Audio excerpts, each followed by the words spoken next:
So was that Talksport's Max Scott, Forest fan, comparing Elliot Anderson to Zidane? Did I just hear that right? Is that right? Is it? What is it? I don't understand where that comparison comes from. So I nearly said something then. I'm not going to. Well, if I could take you back a couple of years, Elliot Anderson was on loan from Newcastle to Bristol Rovers, and Joey Barton, then the Bristol Rovers manager, compared him to Maradona. I mean, you've just mentioned the England front four. With Elliot Anderson behind them, we're going to win the World Cup. Well, let's bring it back to reality. He's a terrific player, physically in a really good spot, looks really aggressive and quick, and he's got a nice ability to drive with the ball and go past people, which is rare for midfielders these days. Not many of them can do that. He's nice and confident, progressive with his passing. 1 goal, 1 assist. I'd want to see a bit more to be called a top quality midfielder. To be starting comparing him to names like that is ludicrous, to be honest. He's a very good player who's progressing nicely, but let's not get too carried away. Okay, so if you're in that position, we've got Adam Wharton there as well, who's a very similar player, but... Well, I think Curtis Jones is somebody else who doesn't get talked about, I'd have Curtis Jones ahead of Wharton in an England shirt, playing in that role, to be honest with you. Mainly, not because I'm not a fan of Wharton, I adore what he does. I love a good footballer in midfield. But Curtis Jones is quicker, more athletic, and Curtis Jones has played in huge football matches for his football club all over Europe and domestically, playing under big pressure every week. And I think in a World Cup you're not going to be let down by Curtis Jones, and I think Curtis Jones, playing the way he is at the moment, is Elliot Anderson's biggest competition. I do think Curtis Jones isn't talked about enough. He's massively underrated. He's had his best month this season. He's been terrific the last month. He'll compete with Elliot Anderson if he carries on playing like he is. That's going to be a good I know Elliot Anderson's got the shirt, and rightly so, but that's the competition I see, because I think Tuchel likes legs and aggression. I think it's going to be an interesting battle. I think Anderson is the number one at the moment. But there's still half a season to go. You don't know what's going to happen, do you? And actually, I think Elliot Anderson is revelling in this, because Sean Dyche has come in, and it's not Dyche ball that's being played. Possession is up for Nottingham Forest compared to what Dyche was doing with previous clubs. Passing stats are up, long balls are down. So he's had a look at the squad and thought, we could play a bit of football here. Well, I think he's all these managers who we've categorised as long ball merchants and playing percentages, they'd all like to play a bit better football if you've got better players. But I still think you'll see a pragmatism with Forest. I don't think you'll see them knocking it around the 18-yard box when they're being pressed, which I don't think you should either, by the way, and I'm all for that. But when you've got people like Murillo at the back who can come out and play, why not let them? Elliot Anderson will also mean, that type of player means you're going to go a bit more possession-based, maybe, because you've got midfielders who can handle the ball. So it's all looking good for far. I know their position isn't great, but their form is really good. The players seem to be playing with confidence and enjoy what they're doing. And in Elliot Anderson, back to the original point, in Elliot Anderson, they need to keep him fit, that's for sure. Well, you mentioned Forest form there. 3 clean sheets in 5, so defensively it's looking good. They've won 6 of the last 8 in all competitions. 1-4, lost 2 of the last 6 in the Premier League. So everything is positive apart from that league position. But if those results keep going, then it's going to rectify that league position. But I just mentioned the games that they've got coming up over the Christmas and New Year period, Danny. So there's here tonight, which is a relegation battle. They go to Man City on the 27th, home to Man City on the 27th, home to Everton on the 30th, and Everton have just done them. And then they go to Villa, then they go to another relegation candidate, West Ham. So it's a big few games, isn't it?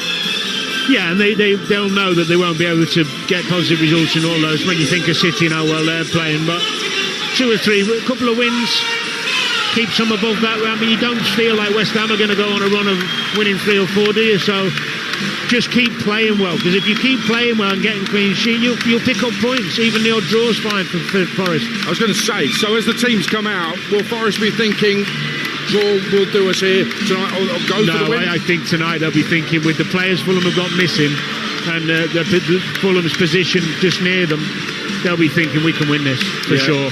And listen, they go above Fulham if they win tonight. Nottingham Forest, it's a huge game. You listen to Kickoff Live on Talksport with Enterprise Rent-A-Car, whatever it is, they're here for it. We are offering over 50 live commentaries on Talksport, Talksport 2, Talksport app and Talk Radio across this festive period. We're the only place on national radio for live football commentaries on Boxing Day. We've got EFL commentaries. The Birmingham Derby game at lunchtime on Boxing Day is our 200th live football commentary of this current season. We've also got the only Premier League game on Boxing Day, Man United against Newcastle in the evening. We're also the only place on national radio to hear all 10 Premier League fixtures between the 30th of December and New Year's Day. You just got to keep it on Talksport. Now, last Monday, we had a 4-4 draw live on Talksport. We've had a 5-4 here at Craven Cottage live on Talksport already this season. So here's my advice. Brace yourselves. Big 3 points for either Fulham or Nottingham Forest. Live exclusive Premier League commentary on Talksport with former England midfielder Danny Murphy alongside Joe Shannon. Thanks, Adrian, and good evening to you as Marco Silva takes the applause from the Fulham fans here at Craven Cottage. You go from the left corner, as we look at it, the tunnel beneath the cottage itself, and across the pitch to the dugouts on the far side. The last Premier League game before Christmas, and it is a vital one in the fight against relegation. Fulham have a very thin squad and need to reinforce in January. Silva has said as much, while Nottingham Forest have already come on leaps and bounds under Sean Dyche, but they do have a very tough run of games coming up. Both sides have got the chance to put further distance between themselves and the relegation zone tonight, but who will do that and make it a much happier Christmas? Fulham have Leno in goal, Tete, Anderson, Cuenca and Robinson, Lukic and Berger, Wilson, Smith-Rowe and Kevin behind Raul Jimenez up front. And for Nottingham Forest, the goalkeeper is Victor, Savona, Milenkovic, Murillo and Nico Williams across the back. Douglas Luiz and Elliot Anderson in the middle. Hutchinson, Gibbs-White and Hudson-Odoi behind Igor Jesus up front. And as Marco Silva and Sean Dyche shake hands on the far side of the field, Danny Murphy, I'm reminded really that these are two of the safest pairs of hands you can get in terms of managers in the Premier League.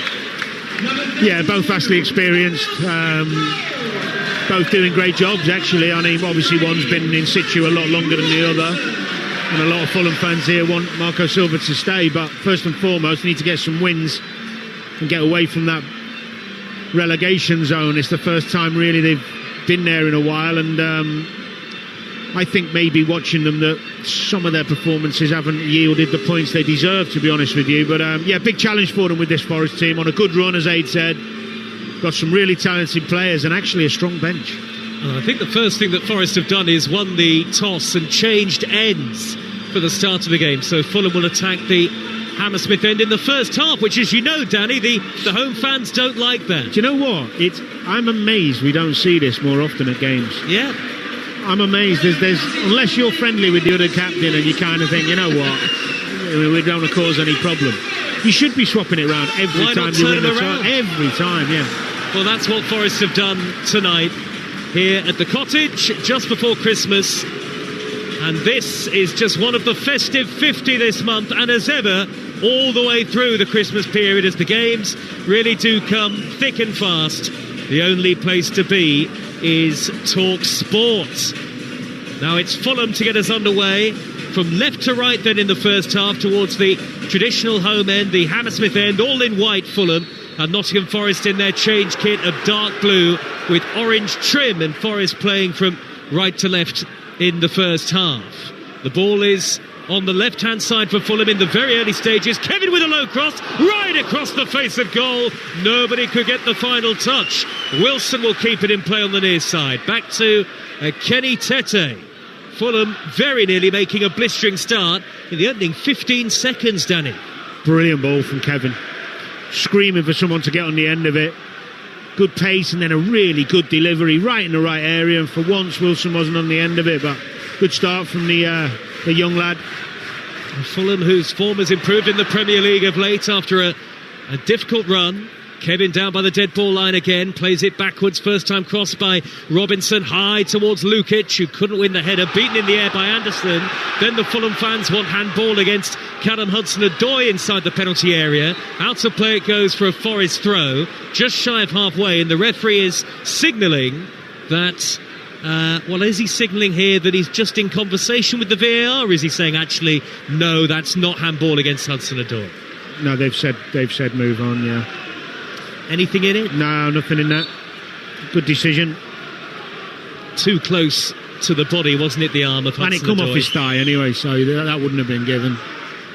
So 0-0 with not many spare seats to be had at Craven Cottage tonight. We're sitting about 10-15 rows from the edge of the pitch. These are intimate surroundings here in the Johnny Haynes stand. We've got Fulham fans all around us, and Fulham have a throw in the right back position on the near side, and Tete goes square to Sander Berge, the tall midfielder, scoops it high and long, only half away by Milenkovic. It was a slightly miscued header, angled out towards the touchline. Wilson has then given it away. Igor Jesus has got Hudson-Odoi in support on his left-hand side. The former Chelsea man pulling it back to the edge of the penalty area. Igor Jesus let it run across his body and then took the shot on. It was turned away by Cuenca for Fulham, the central defender from Spain, and then hacked further clear by Anthony Robinson. The early signs of an open game at Craven Cottage tonight are looking pretty good, Danny Murphy. Yeah, it's been a good start. That was a little loose ball from Wilson, but well defended in the end by Fulham. I know Sean Dyche won't want an open game, that's for sure. Absolutely not. You can see him on the far side of the field beneath the Riverside stand here at Craven Cottage in his Nottingham Forest tracksuit, and just to his left is Marco Silva watching on with his arms folded. Is he going to sign a new contract and stay at Fulham? That's the big concern for the home support over Christmas. Fulham 0, Nottingham Forest 0 on Talksport with 3 minutes gone. Forward by Savona, high driven ball down the middle, and Anderson lets it run into the gloves of his goalkeeper just behind him in red, Bernd Leno. And now Cuenca with a square ball to Berger. Both teams have been affected by the African Cup of Nations, but you feel that it's weakened Fulham more than it has Nottingham Forest. They don't quite have the same depth in the squad, and now Cuenca is caught, quickly gets to his feet, but I guess Marco Silva, Danny, is going to be worried every time any Fulham player goes down anywhere on the pitch. Yeah, I mean, they're big characters that they've lost, especially Iwobi and Bassi, two leaders in the dressing room, but they've got other players who need to take that chance. The squad isn't as big as others, but they've still got quality there and enough to put themselves in a better position than they find themselves at the moment. Good interplay between Raul Jimenez and Harry Wilson, right corner of the penalty area, well covered by Elliot Anderson, who rolls it back to John Victor, and the goalkeeper will clear high and long up into the dark skies. Igor Jesus can't retain possession, and Fulham have it back just shy of the centre circle now, with a very calm Sander Berge in possession. A lively start, an energetic start, but 0-0.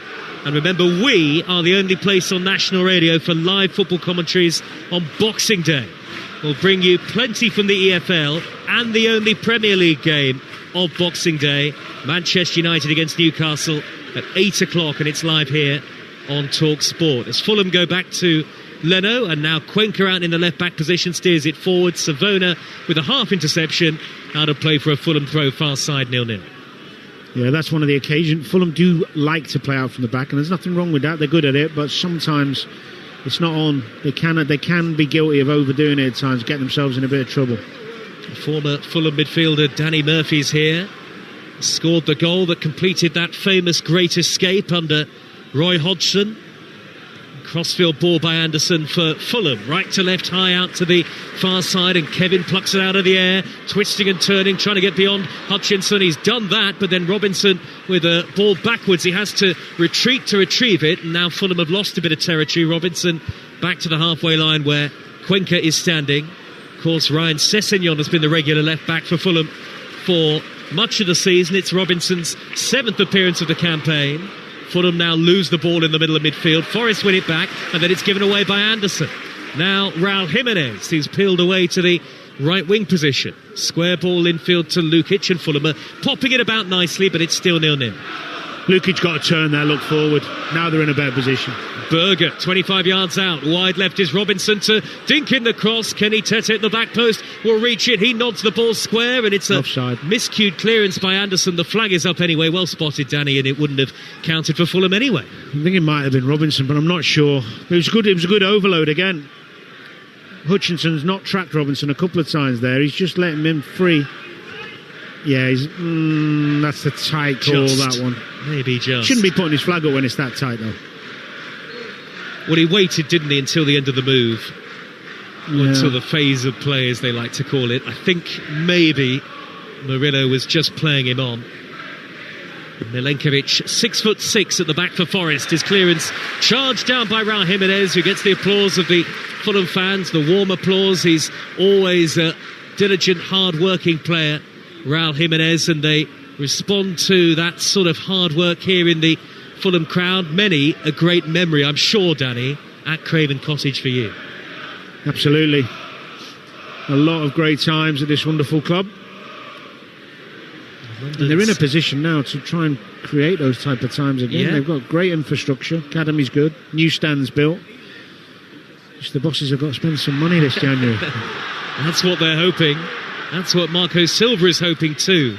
In fact, he even said it's not what Marco Silva as a manager needs to improve, it's what Fulham Football Club needs to do. Absolutely. And he's not wrong, Marco Silva.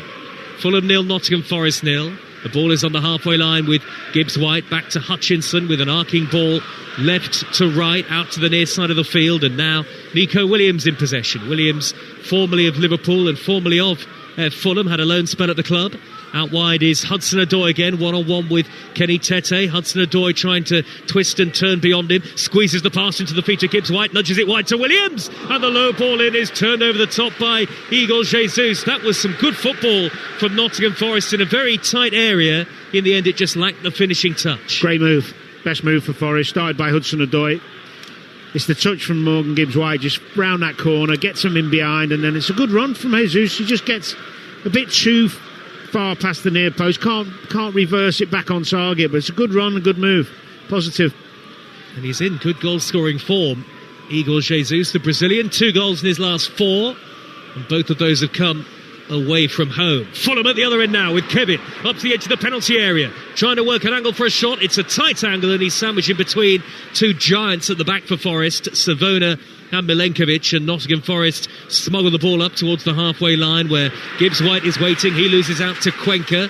Berger's ball out to the left, and Robinson let it run across his body because there was a deflection on it, and the Fulham man all in white takes the quick throw to Smith Rowe. Neat ball wide to Wilson. He's in the inside right position. Reverse ball up the inside right towards Raul Jimenez. It's too long, and it's a goal kick. It's unlucky. Just on that left side with Kevin, he's got to keep trying to get past B. Doesn't matter if he fails. Don't listen to any moans and groans. If you keep trying to get after him, get inside, get round him, get behind him, he's going to get some joy because he's got pace. Well, I think what we've seen, Danny Murphy, in the first 9 minutes is exactly what you said about Marco Silva's team before the game began. They're very neat and tidy, and they're good to watch. Especially at Craven Cottage, they're very easy on the eye, aren't they? Yeah, they are. And they've got a system they rarely deviate from. He does on occasion, but not very often. So they know what they're doing. They've got their partnerships. Yes, they've got 1 or 2 missing, but they need to get some results. Not make excuses, they need to get some results. Sometimes you need a bit of luck for that to happen. They do. They are certainly closer to the bottom 3 than maybe they'd have anticipated. And it's given away by Fulham. Igor Jesus in the area. Low shot is well blocked by the sliding Anderson. Well, Fulham nearly punished there for carelessness at the back, and eventually Robinson has to slice it out of play. Well, that's what I'm talking about, is the overplaying sometimes. There's a philosophy of playing out and trying to look good and, play through the lines, which we know is fine. A lot of teams do it, but you've got to know when not to. Poor mistake that from Robinson. Yes, it was a really clumsy square ball. Yeah. Straight to Igor Jesus, and Robinson lucky that his teammate... It was a great block from Anderson, wasn't it? Well, was so sharp, wasn't he? The captain in the way. And keeping the score at 0-0 here at Craven Cottage on the banks of the Thames. Long ball up the left-hand side by Murillo for Nottingham Forest. Hudson-Odoi can't get beyond Tete, always a dependable performer at right back.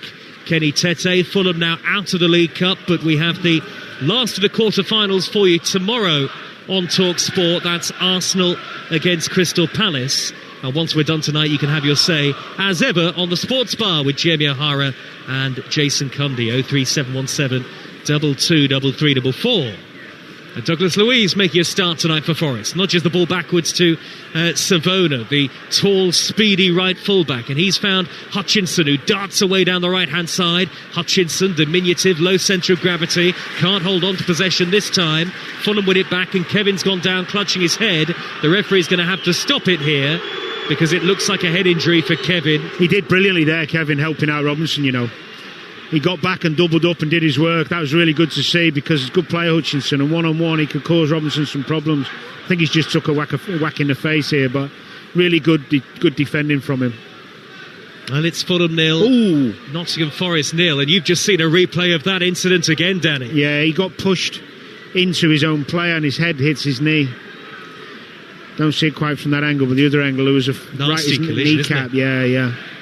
Kevin on Berger, and Kevin is still lying down, and here come the Fulham physios. Goalless on Talksport with Sky Sports, and don't forget you can stream all the Sky Sports action with Now, flexibly like Fulham against Nottingham Forest, live right now. Search Now Sports. And well, there is some concern here for Kevin, who is still lying on the turf, still being treated, and that's allowed the Fulham and Nottingham Forest players to go across to the far side and get some instructions, take on some water. What have you made of the first 12 and a half minutes, Danny? It's looked lively at moments for both teams, but neither quite with that cutting edge so far. Well, Fulham have tried to be a bit more productive on the front foot, which is rightly so when you're at home. Forest easing the way in a little bit more, but yeah, not too much between the sides at the moment. Worrying about Kevin's lying down still on his front. The first angle I saw, he took the kneecap right in his right side of his forehead there, so hopefully when you see someone down that long, you do start to worry. Well, he's breathing heavily here, Kevin, as he's treated by two Fulham physios. It was a completely accidental collision with his own player stumbling, wasn't he, Kevin? And then the head straight into Sander Berger's knee, and he's looking up now, and they're doing all of the usual concussion protocols, all of the testing, but you wonder whether Fulham will have to make a change here and whether Kevin can carry on. Former Fulham midfielder Danny Murphy is with us in the commentary box. I mean, they have options, but it is a very thin squad. I can see the stretchers already, Danny, in case they need them as well. No, he's up. It's looking better. They have got Traore, haven't they? They could play Josh King, could bring him on in that position. I know he's more of a 10, but he's played off the left before. I think Chukwueze is a massive miss, isn't he? Given the form that, I saw him here against Manchester City in that amazing 5-4, scored two identical but two brilliant goals. Yeah, he's been outstanding. As has Iwobi. Yeah, he's done all right where he's been super consistent for the football club. In a deeper role this season as well. Exactly, because he used to play the wider one, didn't he? That's good to see. He's up and about. Yep. And I think he'll be able to carry on here, Kevin. He seems to have run it off. Of course, he'll have to go off temporarily. Fulham are going to be down to 10 for a few moments, and the game resumes in the 15th minute with the score 0-0. And Kevin is okay. Here is Murillo, the stocky Murillo, with a high crossfield ball for Nottingham Forest. It's nodded down by Hutchinson, the former Ipswich Town man.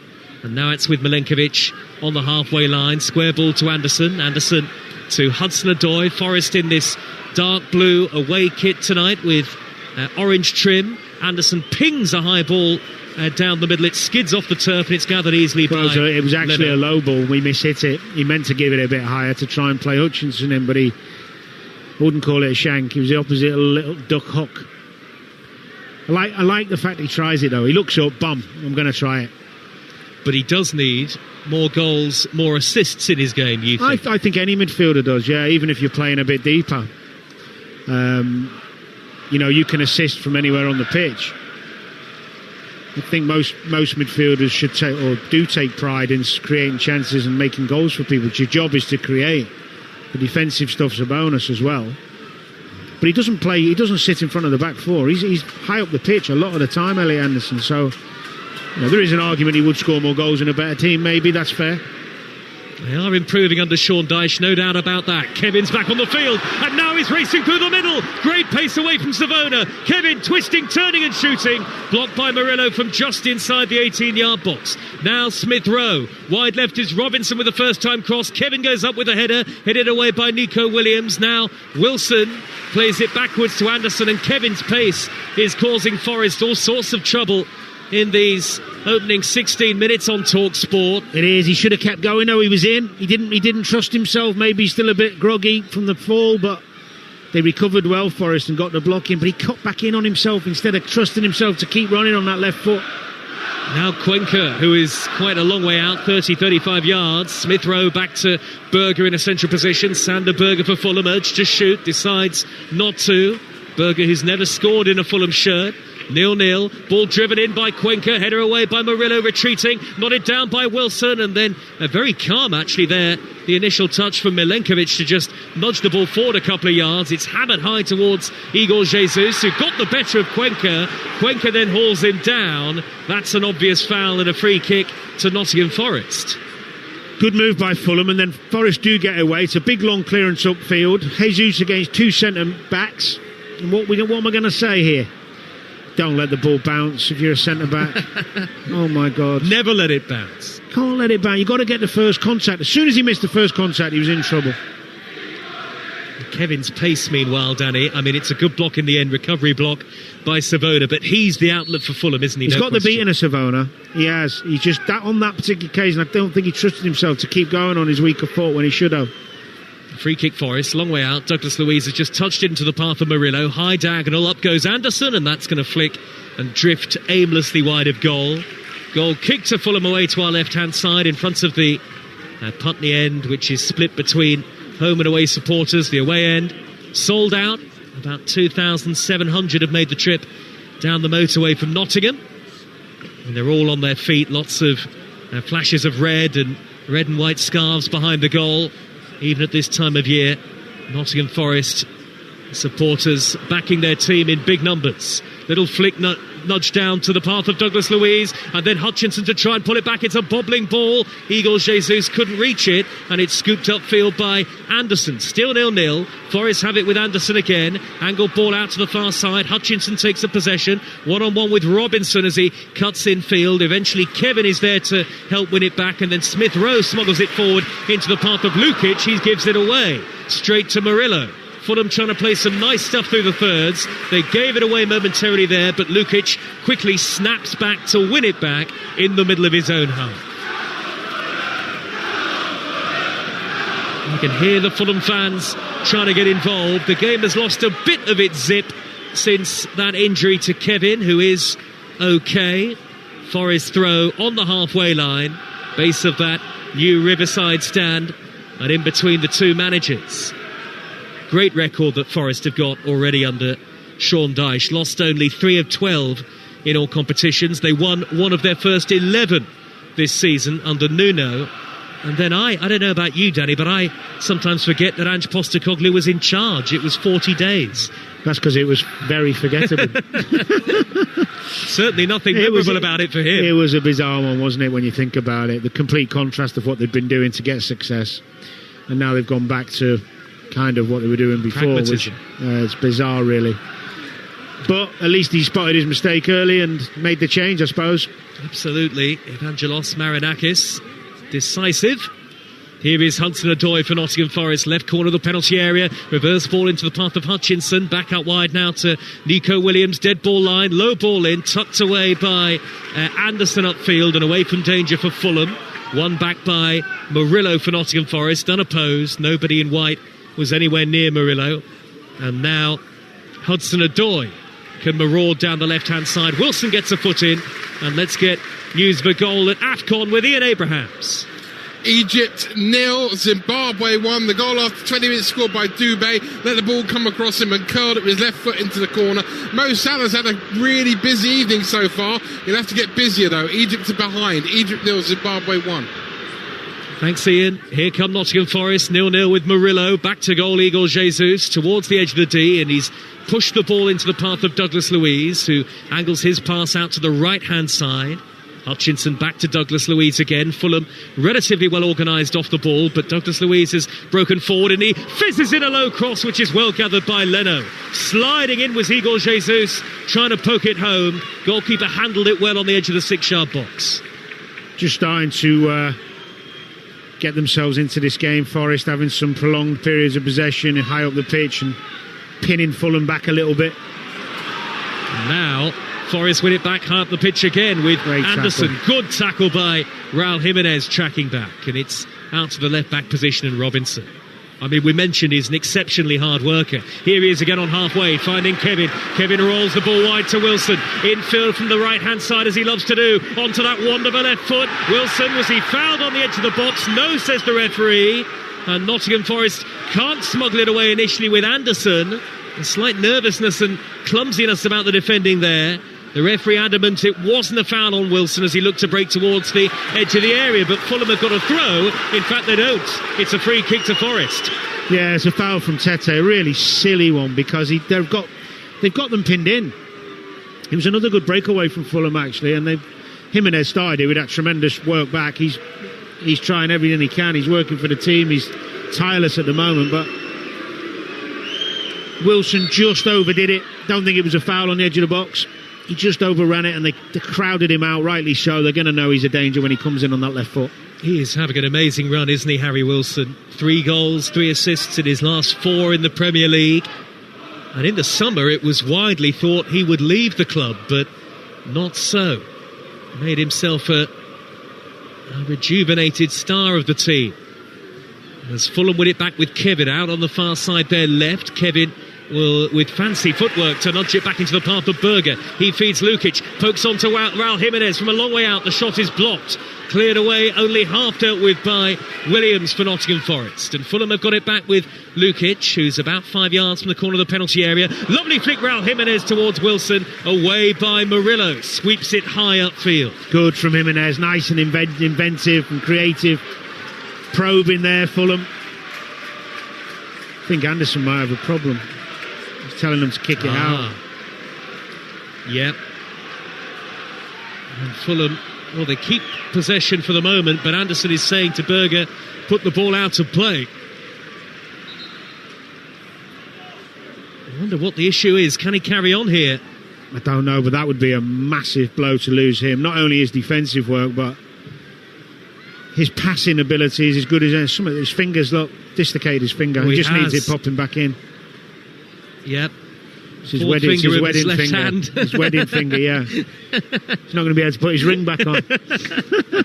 He's going to get in trouble for that, isn't he? Well, I think they should be able to sort this out pretty easily, pretty quickly. Well, they can see he's not faking it, so he shouldn't have to go off for 30 seconds, but he will, won't he?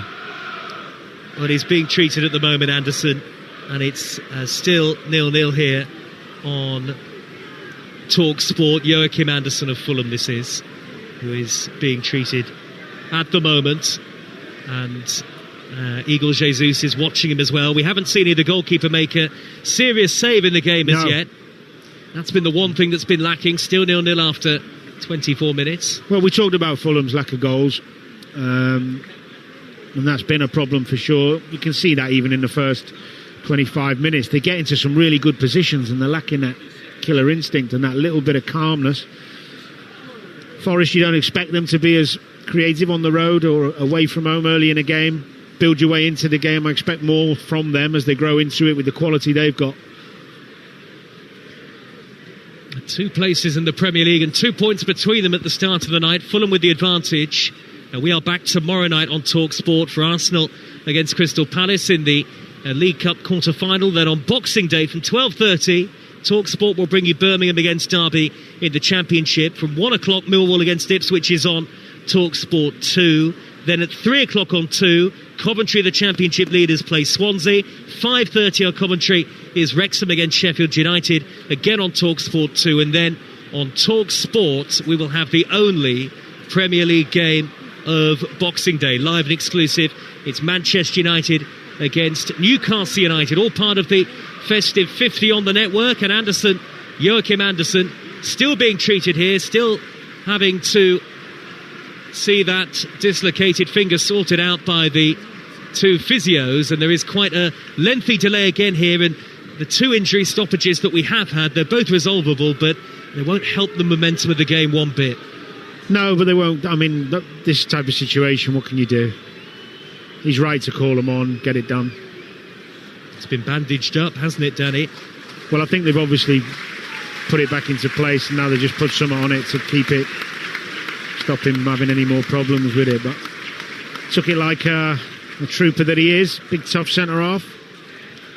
Yes, he's such a familiar name in the Fulham team, isn't he? Joachim Andersen. He's pretty much the first name on the team sheet for his leadership qualities, if nothing else. And his passing from the back is outstanding, really is. He's very good at that long diagonal ball, isn't he? He is, the crossfield one, yeah. He enjoys it, innit? Well, he'll be back on in a moment, Joachim Andersen.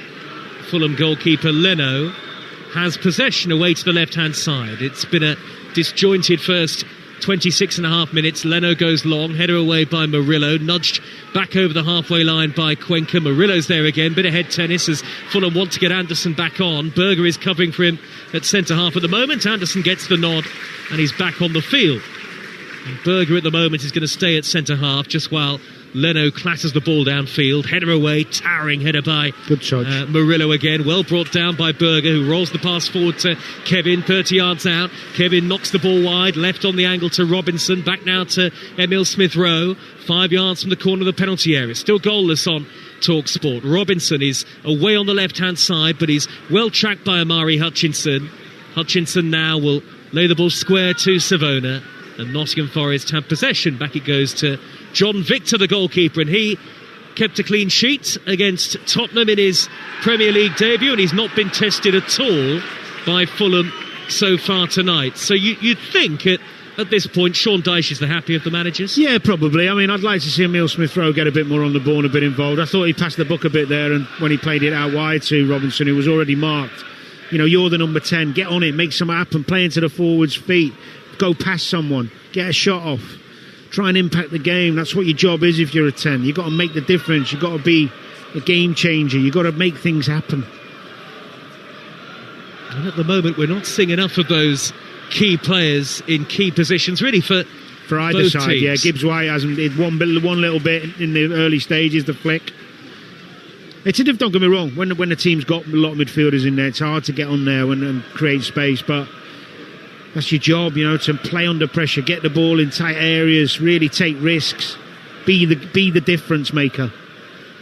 Well, Adrian before the game was talking about that 5-4 that we had here, so inevitably first half was always going to be a cagey 0-0.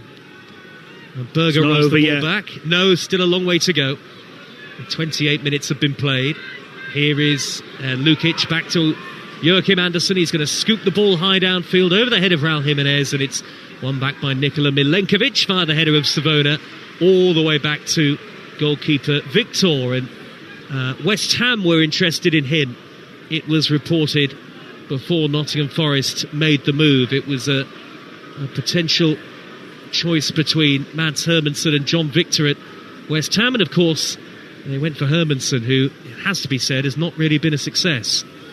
Forward by Andersen for Nottingham Forest, and he slices out of play. It's a Fulham throw just over halfway, 0-0. For the latest odds, head to Ladbrokes. Right now you can get Fulham at 17-10 to win. The draw is 9-5, and a Forest win also at 9-5. That's all thanks to Ladbrokes 18+, and do visit gambleaware.org. Leno all in red, plays a short pass to Andersen, and the atmosphere is suffering a little here because of the lack of impetus and the lack of real attacking quality on the field up to this point in the game. That's a good reverse ball infield by Smith-Rowe to Raul Jimenez inside the penalty area, and he was waiting for the run of Kevin on the overlap, prodded it forward, expected Kevin to be there, and what happens, Danny Murphy? It's out for a goal kick. Well, that's fine. He played it blind. He didn't look, that's why. But the first bit was really good. Emile Smith-Rowe, just been talking about him. Gets it out on that left side. Nice, positive forward pass. They've got runners. Just picks the wrong one. He doesn't look. He had two good options to the right of him and nobody to the left. But that's those areas of the pitch where it's really difficult, you know, when you're in the final third to always get it right. But Fulham too often at the moment get it wrong. and that's why their goals tally isn't what it should be. They need a team prolific in front of goal. The ball has hit the referee, Anthony Taylor, so Forest will get it back on the halfway line. It was they who were in possession. Milenkovic with a short ball to the number 10, Gibbs White. Now here is Murillo to Milenkovic again. Out to the right-hand side. Elliot Anderson gets it back from Savona, and now Amari Hutchinson trying to wriggle away down that inside right channel. He can't do that. Kevin and then Robinson clipping the ball over halfway for Fulham, and that's overhit. Milenkovic back to Victor, all in bright orange, and he has been a virtual spectator. Not a great deal of quality in the game at the moment, I have to say. Thumped forward by Milenkovic. High down the Nottingham Forest right, the far side, river side of the ground. Hutchinson back to Gibbs White, the number 10. Gibbs White looks up, angled ball to the far side. Good dummy by Igor Jesus. Elliot Anderson with a looping cross. High to the back post, header away by Wilson. It'll drop to Williams. Williams a long way out on the diagonal. And then sliding in is Tete to poke the ball out of play in front of Callum Hudson-Odoi. Yeah, for not only one of the few occasions they got in behind Fulham there, and Elliot Anderson over it is crossed terribly. It was a poor ball for him, for a man of his quality. I don't think either keepers had a save, have they? No, nothing of note. There was the take from Leno, low cross into the penalty area, but he's not been tested, and neither has Victor at the other end. Even quieter, really, for Nottingham Forest's goalkeeper. With 2 balls on the pitch, and Williams is going to have to move the spare one. We've got about 13 minutes of forgettable first half so far to go, but it is a really busy period in and around Christmas. Lots of action to come.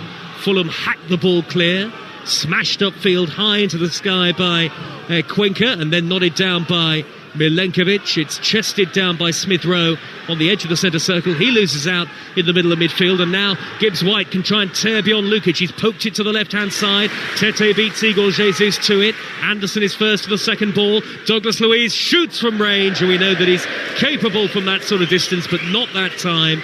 The ironic cheers will tell you it's sliced well wide. God, that was poor. I mean, I like Luiz, actually. He's a lovely footballer, and I like the way he sees the pictures early, but that was really bad technically. Lazy. What's he done wrong? Well, I everything. mean, he's cut across it, and there's no zip in it. It's like a lazy swipe at it, and it's too far out anyway. Shouldn't be shooting from there. Not scored for Nottingham Forest. Douglas Luiz. They've only scored 17 in the Premier League so far this season. Igor Jesus has worked hard. He's been fouled. Tackle from behind by Lukic. No yellow card. Igor Jesus takes a quick free kick. Well controlled by Hudson-Odoi. Then Tete nudges it off his toes. And in the end, the throw goes Fulham's way. And Hudson-Odoi... Morgan Gibbs White's having a right pop at Jesus for trying to play a quick free kick. There was an awful ball anyway, so they've lost possession. Fulham are struggling on set pieces. One of the first times Fulham have got a chance to get the big man up, and he plays a quick free kick and kicks it out of play, more or less. Yeah, he did well to even keep it in, didn't he, Hudson-Odoi? But Tete always the favourite to win it back. That he did. And now Fulham at the other end. Cuenca, square ball to Kevin out on the inside left, and header away by Douglas Luiz in the middle of the Forest midfield. Nobody can really keep hold of possession at the moment. Frustrating game to watch. 0-0. This is Talksport with all of the Boxing Day football, and the only place on national radio to hear all 10 Premier League fixtures between the 30th of December and New Year's Day. So much live football over the festive period, and then of course into the new year where it all carries on. Berger's dropped in between the 2 centre-halves for Fulham. Quite a heavy back pass to Leno. Leno out to Cuenca, left corner of the penalty area. Get the sense that a chance could come, really, from a mistake from either side. The way that neither team looks flowing, do they, Danny? More so Fulham. Fulham are making some poor choices at times. Forest don't take that many risks. Is it fair to say cancelling each other out? Or yeah, to a degree. I think that's right. Similar formation. A lot of good battles going on. I think Robinson needs to do better on the ball. He's given away a lot down in that left-back position. And also a bit more positivity from Lukic and Sander Berger. They're a bit predictable and a bit obvious with their passing. A long ball by Joachim Andersen upfield, chested down by Murillo, calmly square into the path of Nico Williams. Danny Murphy's with us on Talksport. The Monday Night Football, every Monday Night Football is live and exclusive to national radio, only with us.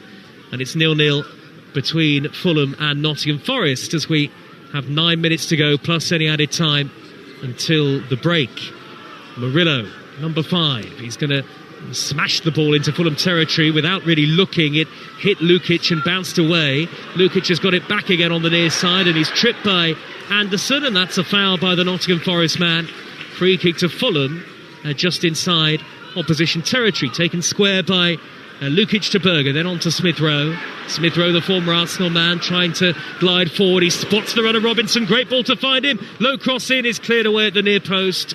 And really the delivery after the lovely ball by Smith Rowe lacked any sort of fizz on it from Robinson. Fulham though won it back in the penalty areas. Kevin with a curling shot, and that's deflected over the top for a corner.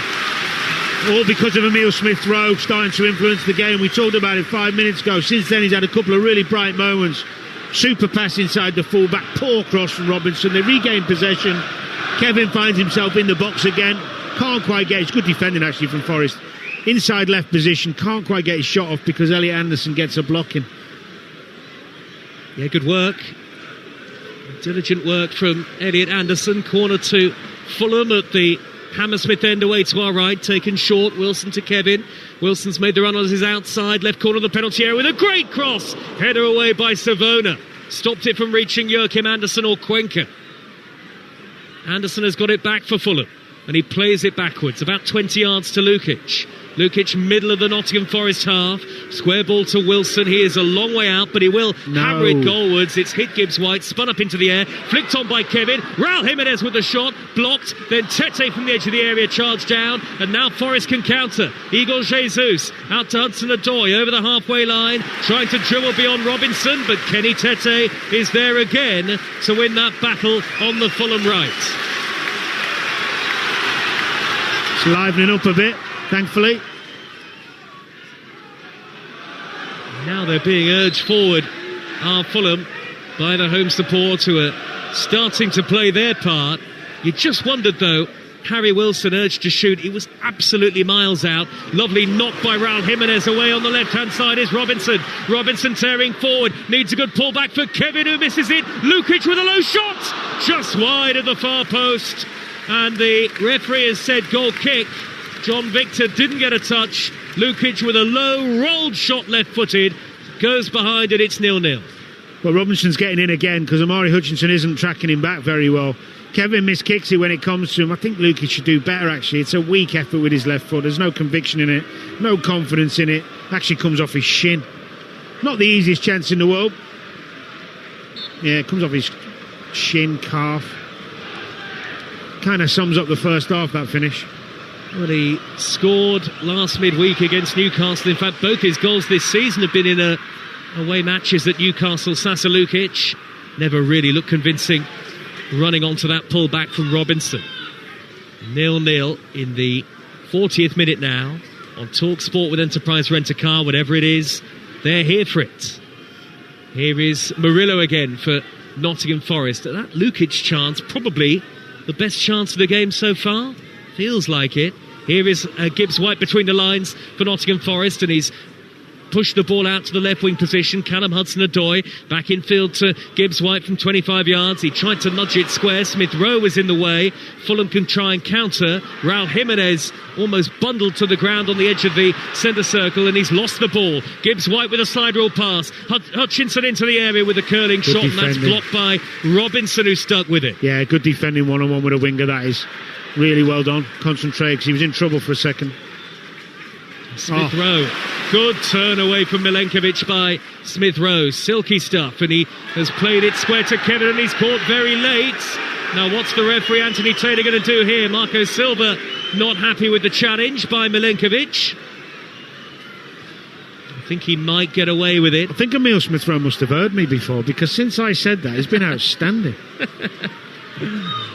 It's funny because, do you know what? When good players, what they do is when they realise they haven't had much of the ball and they haven't impacted the game, you tell yourself on the pitch, go and find it, go and make something happen. Come on, game's passing me by, and it felt like you watched him say that to himself. He's everything about him is done with quickness, speed, intensity. It's much better. Started to find his scoring boots of late as well.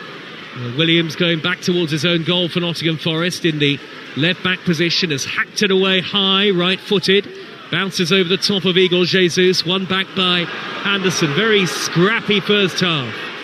Fulham 0, Nottingham Forest 0, and the Fulham fans not happy around us as Anderson goes backwards to Leno.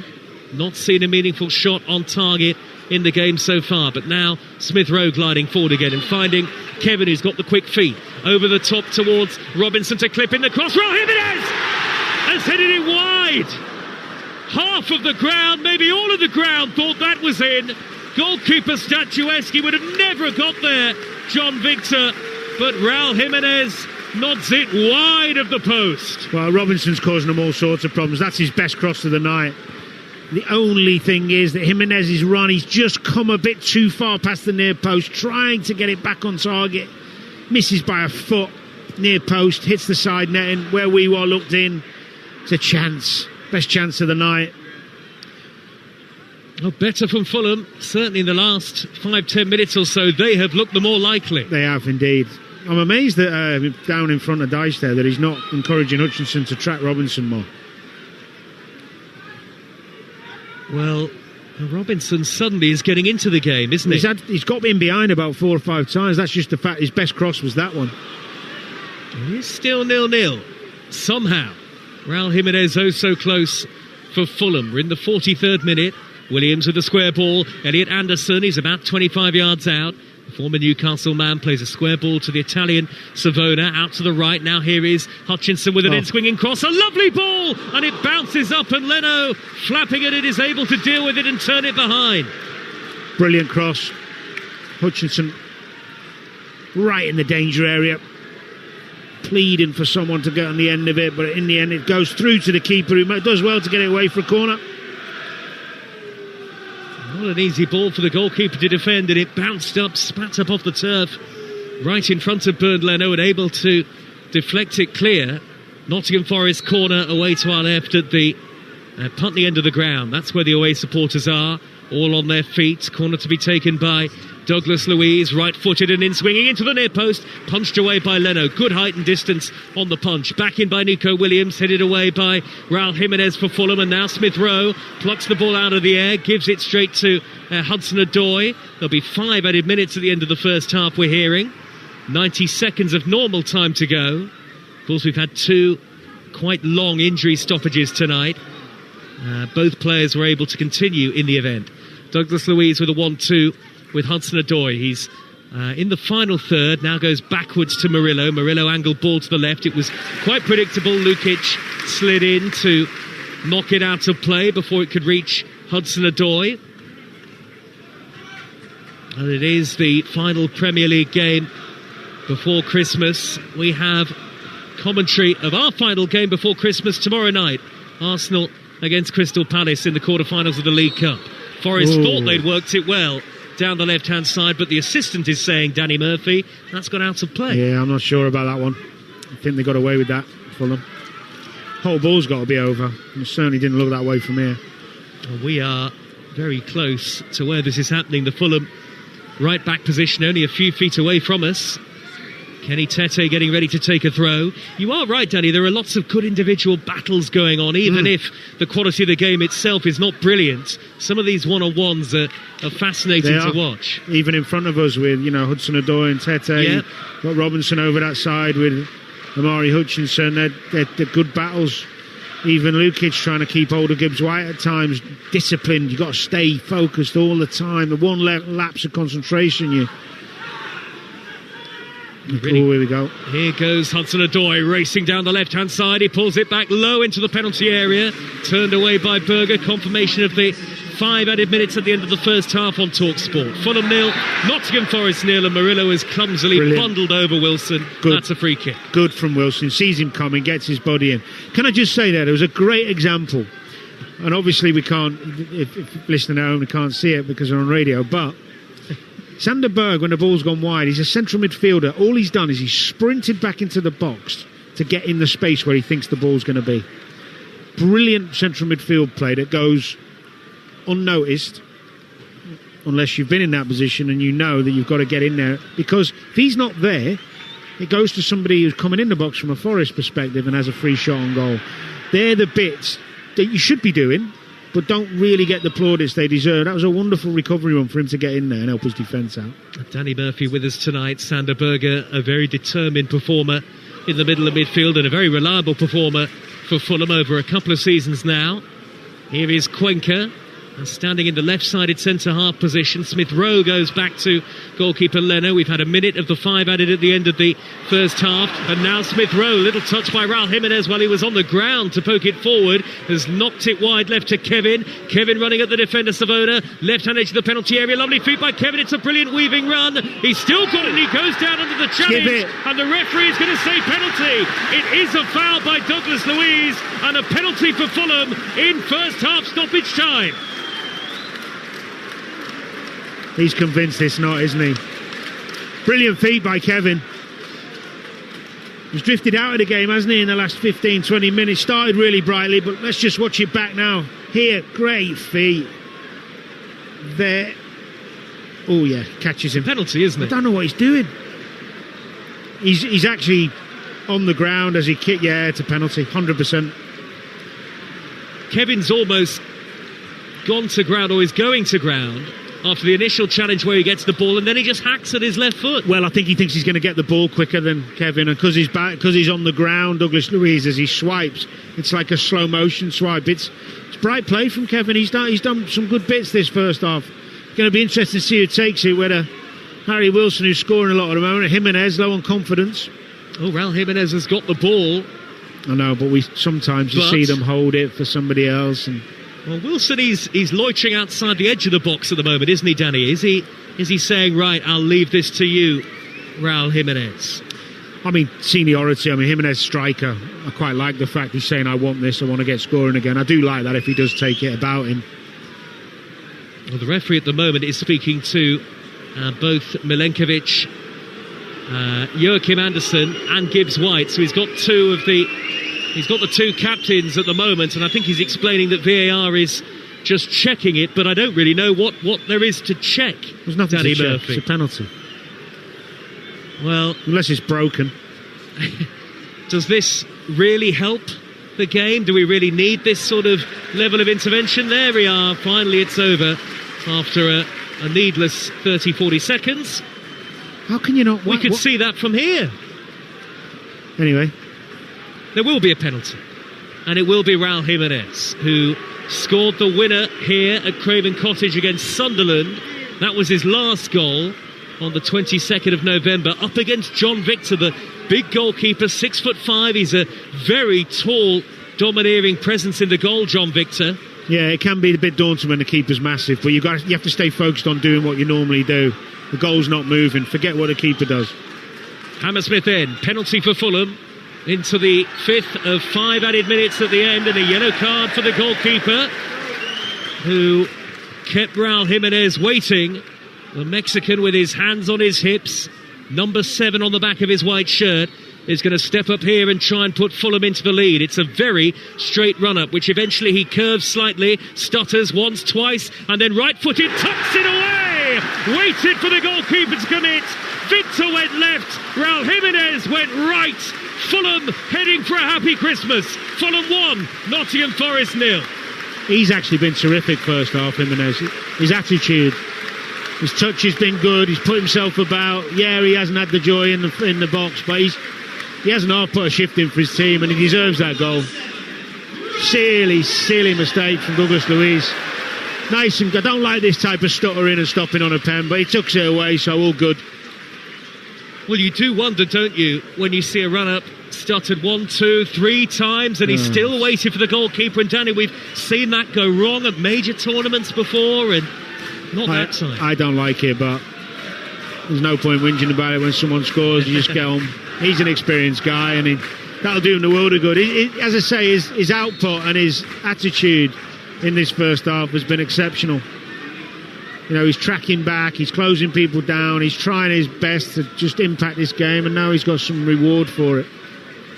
Well, 1-0 to Fulham it is And on Talksport. Sorry, the great thing about the game, of course, is that now Forest got to come out and take some risks. Yeah. And they've been a bit risk averse. Yeah, it's been a bit passive, Forest. They've been a bit nothing. We have seen Fulham start to step it up, haven't we, in the last 10, 15, 20 minutes or so. And they've got it back again with Kevin. Added time in the first half. Kevin through to Robinson with the pullback from the left edge of the penalty area, blocked off by Elliot Anderson. Nottingham Forest have it now with Hutchinson and Forest in their dark blue away kit. Should be able to clear here. It's smashed upfield by Savona, long towards Igor Jesus. Joachim Anderson in the way, and the ball is dropped neatly for Cuenca, who goes all the way back to Bernd Leno. We're on added time, and we are 6.5 minutes through added time in the first half now. Raul Jimenez goes twice for a high ball upfield, and it's out of play for a Forest throw. Raul Jimenez was jumping in front of Nico Williams, who tried to take the throw, and now he's booked the forward. Why is he booking him for that? Well, I guess the referee will say it's delaying the restart, but it does seem a bit... Well, he could have thrown it over his head, and even if he did throw it and it hit him in the face, I mean, come on. Needless bookings 101. Oh, come on, stay positive, Daniel. Danny Murphy's with us. We've got another half to go. And you've got to do half-time now. Fulham 1, Nottingham Forest 0 in a first half of very few chances, really, and it was a very scrappy first half in large part, but Fulham, to their credit, did improve in the latter portion of it. Sasa Lukic with an effort wide, Raul Jimenez with a header that came so close to breaking the deadlock, but eventually he did just that. A clumsy foul by Douglas Luiz on Kevin, and Raul Jimenez with a stuttered run-up was able to deceive John Victor and put Fulham a goal to the good. Nothing really from Forest on the attack in the game so far, and they trail at the break. Fulham 1, Nottingham Forest 0. Yeah, I actually think you've been a bit harsh on the game. I've quite enjoyed it. And from the first minute when Kevin went flashing down the left and fired one across the goal, it didn't live up to that, I'll give you that. But there was an intent there. And I think what's really slowed the game down is a couple of really lengthy injury stoppages. I think when you analyse the game, though, Danny, there has been individual moments, not enough of them, and not enough team quality. But you've got two teams trying to stop the other team. So, you know, there's a defensive element we need to praise as well here. It's a great point, actually. I was actually chatting to someone before the game about, ironically, when we do the job we do, not appreciating good defensive work enough. And there has been some really disciplined defending, and I did touch on it once, only one example with Sander Berger, but overall I think Fulham have tried to be more positive than Forest. And you could say, well, they should be, they're at home, but Forest aren't in the best position in the table, and it's like they don't want to lose rather than thinking, because we talked about it before, we expect them to, no, this is a game we can go and win, but they haven't played that way. They haven't played like a team who really believe they can go and beat Fulham. It's a bit like, we'll see how it goes, and now they're going to have to really change their tact a little bit. Well, they are. Hudson-Odoi early on, showed a bit of intent, but he didn't keep it up, and I'm surprised at Forest, actually, bearing in mind the fixtures that we went through, that they've got coming up, which are tough, and a couple of relegation clashes in there as well. I've been surprised by them first half. But Kevin has played well. We talked about him before the game. I think that he's been a threat down that left-hand side, and he's clearly enjoying linking up with Robinson, who's back fit and back in the team. He's a young player who looks to have lots of ability and talent and speed, who's going to get things wrong sometimes. And he's just got to keep his belief up. Let the manager, the coaches and other players just keep encouraging him to make mistakes, because he will occasionally run out of play or get tackled, or blaze one over or whatever. But when he keeps going at a fullback, it's a nightmare for him. And because he's so quick, he's getting himself in really good positions, and then goals will come, or chances will come.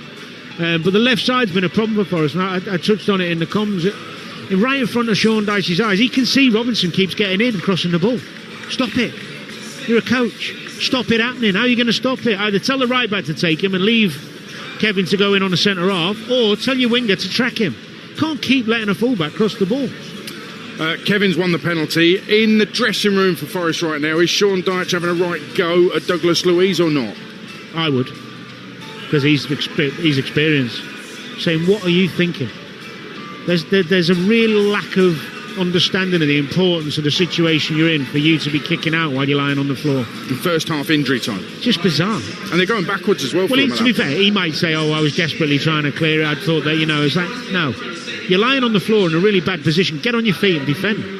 I'd hammer him in front of the... If I was him, I'd be hammering him in front of the lads, yeah. Kick him right up, and then maybe a few others will liven themselves up. To be honest, the goal has kind of probably exaggerated my opinion of Forest's lethargy. But he could do worse than make a couple of changes, really. Because his bench is good. Yeah. He's got good quality on there. Kick a couple up the backside, right? You and you coming on, bum. Well, out you go, change it. But we'll see. I can't see them being that poor from a creative point of view again. And on the penalty, I'm with you. I don't like stuttery penalties. And he stuttered a couple of times. He stopped seemingly a couple of times. But he's put it in there. I don't think he's missed a penalty for 5.5 years, Raul Jimenez. So we just got to trust him, haven't you? Really? Yeah, I don't like it from an aesthetic point of view. In terms of the outcome, it suits him, and he seems to get the desired outcome. So no problem. But I think there's so much can go wrong with it. I don't like it. He is an experienced guy, though, and I think he couldn't have done much more, really, in the first half in terms of every other part of his game. Fighting for the cause, holding it up reasonably well, chasing down lost court. I mean, he's trying his best. Yeah. He just needs a bit of help, up there, because he can't do it all on his own. Well, Fulham are 1-0 up at half-time live on Talksport. Listen, you wouldn't give it a 9 out of 10. It's not the 4-4 from last Monday. It's not the 5-4 to City here at Craven Cottage a couple of weeks ago live on Talksport. But there is a second half to come. And Forest need to come out and do something. Otherwise, their league position is not going to be improving whatsoever. Fulham 1, Nottingham Forest 0, live on Talksport at half-time. It's half-time in AFCON as well. Talksport's Ian Abrahams. What a shock we have here. Egypt 0, Zimbabwe 1 in Agadir, the second lowest ranked team in the tournament. That's just above Botswana. Zimbabwe lead through a goal scored on 20 minutes, scored by Prince Dube. One touch before firing into the corner of the net from about 12 yards out. Mo Salah started well in the first 10 minutes, crossing for Trezeguet to head effort saved on the line. He also crossed for Ashkor to have a volley just wide, then faded really for about half an hour before having a shot himself at the end that was blocked. Marmouche with a 25-yarder tipped over, about as good as it got for Egypt, who have to improve, otherwise it could be one of the biggest shocks the tournament's ever seen. Egypt 0, Zimbabwe 1. Keep you updated with that. Don't forget there's live darts from Ali Pally on Talksport 2 right now. Just download the Talksport app and you can swipe between all of the stations that we bring you, whether it's Talksport, Talksport 2, Talk Radio, Times Radio, Virgin. If you want some music, you can get those on the Talksport app. Here in the Premier League, Fulham lead Forest 1-0 on Talksport. Kick off on Talksport with Ladbrokes. 18plusgambleaware.org. Hi, just leaving work now. Sorry it's a bit loud. Basically, so I was thinking we could get Mackey's tonight. Had a Big Mac on my mind all day, and delivery fee on the app is now from 99p. So, you in? Of course you are. Ha, love you. Bye. Exclusively on the McDonald's app. 18 plus. Service fee and small order fee may apply. Participating restaurants. Serving times and T's and C's apply. The buffet of sport is open this Boxing Day weekend at Betfair.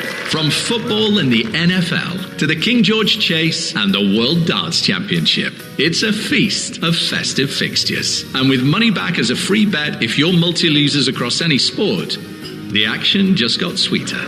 Fancy a bite? Betfair. Opt in and place a £2 to £50 multi-bet. Minimum 3 legs at 1.5 odds placed after 9 a.m. on the 22nd of December 2025. T's and C's apply. 18plusgambleaware.org. As you can hear from my voice, I'm in a state of high acceleration. Yes, I am positively beside myself. The reason that I can barely contain my enthusiasm is the IKEA winter sale. 4 weeks of incredible bargains. The inexpressible thrill of finding precisely the right thing at the right price. Sale now on IKEA, the wonderful everyday. It's another day at Screwfix, and Mo Farah is learning the ropes. So, Mo, with Click and Collect, we get orders ready fast. So customers are out of here and back to their jobs in as little as 1 minute. What are you doing? Deep lunges. It's my warm-up. I need to be in peak condition for when orders come in. Love that intensity, Mo. Laser focused. You might even have what it takes to beat my PB one day. Back in a mo. Click and collect in as little as 1 minute. Screwfix. No stopping you. We all fantasize about our perfect home. Sipping a morning coffee out on the terrace. Good morning, Mr. Squirrel. Morning. The kids building a tree, playing on the lawn. We're playing real-life football. But come on, this isn't real. Listen, if you're serious about making your fantasy a reality, find out what your home is worth instantly with a free online valuation estimate. Get real about moving. Get on the market. Most common time to obtain an online quote between 1st of April 2024 and 30th of June 2024 was under 3 minutes. Excludes Northern Ireland.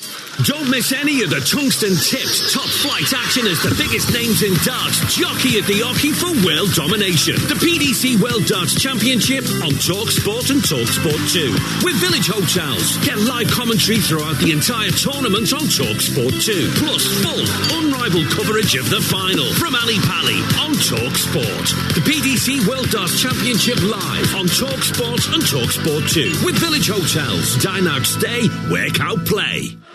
Games are stacking up as we ho-ho head towards Christmas. So give yourself a present with the Sun's free pull-out goals. With expert opinion and tactical analysis, you get it all with goals. And with unrivaled news from the Premier League to League Two, it has to be goals. Stay up to date on all the latest football action. Get your free copy of Goals every Saturday, Sunday and Monday, only in the Sun. Kick off live on Talksport with Sky Sports. Stream over 50 live Premier League games flexibly with Now.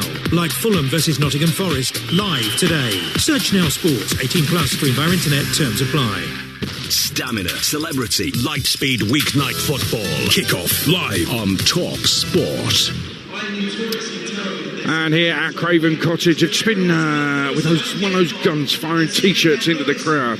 Didn't come anywhere near us. How disappointing is that? But we might go and try and nick one a little bit later on. Let's get the half-time odds with Ladbrokes.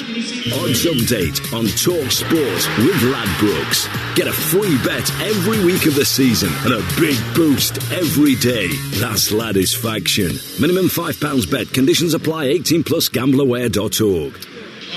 Right now you can get Fulham to win at 4-9. The draw is 29-10. Forest to come back and win it 7-1. Morgan Gibbs White to score any time was 5-1, now 13-2. That's the latest.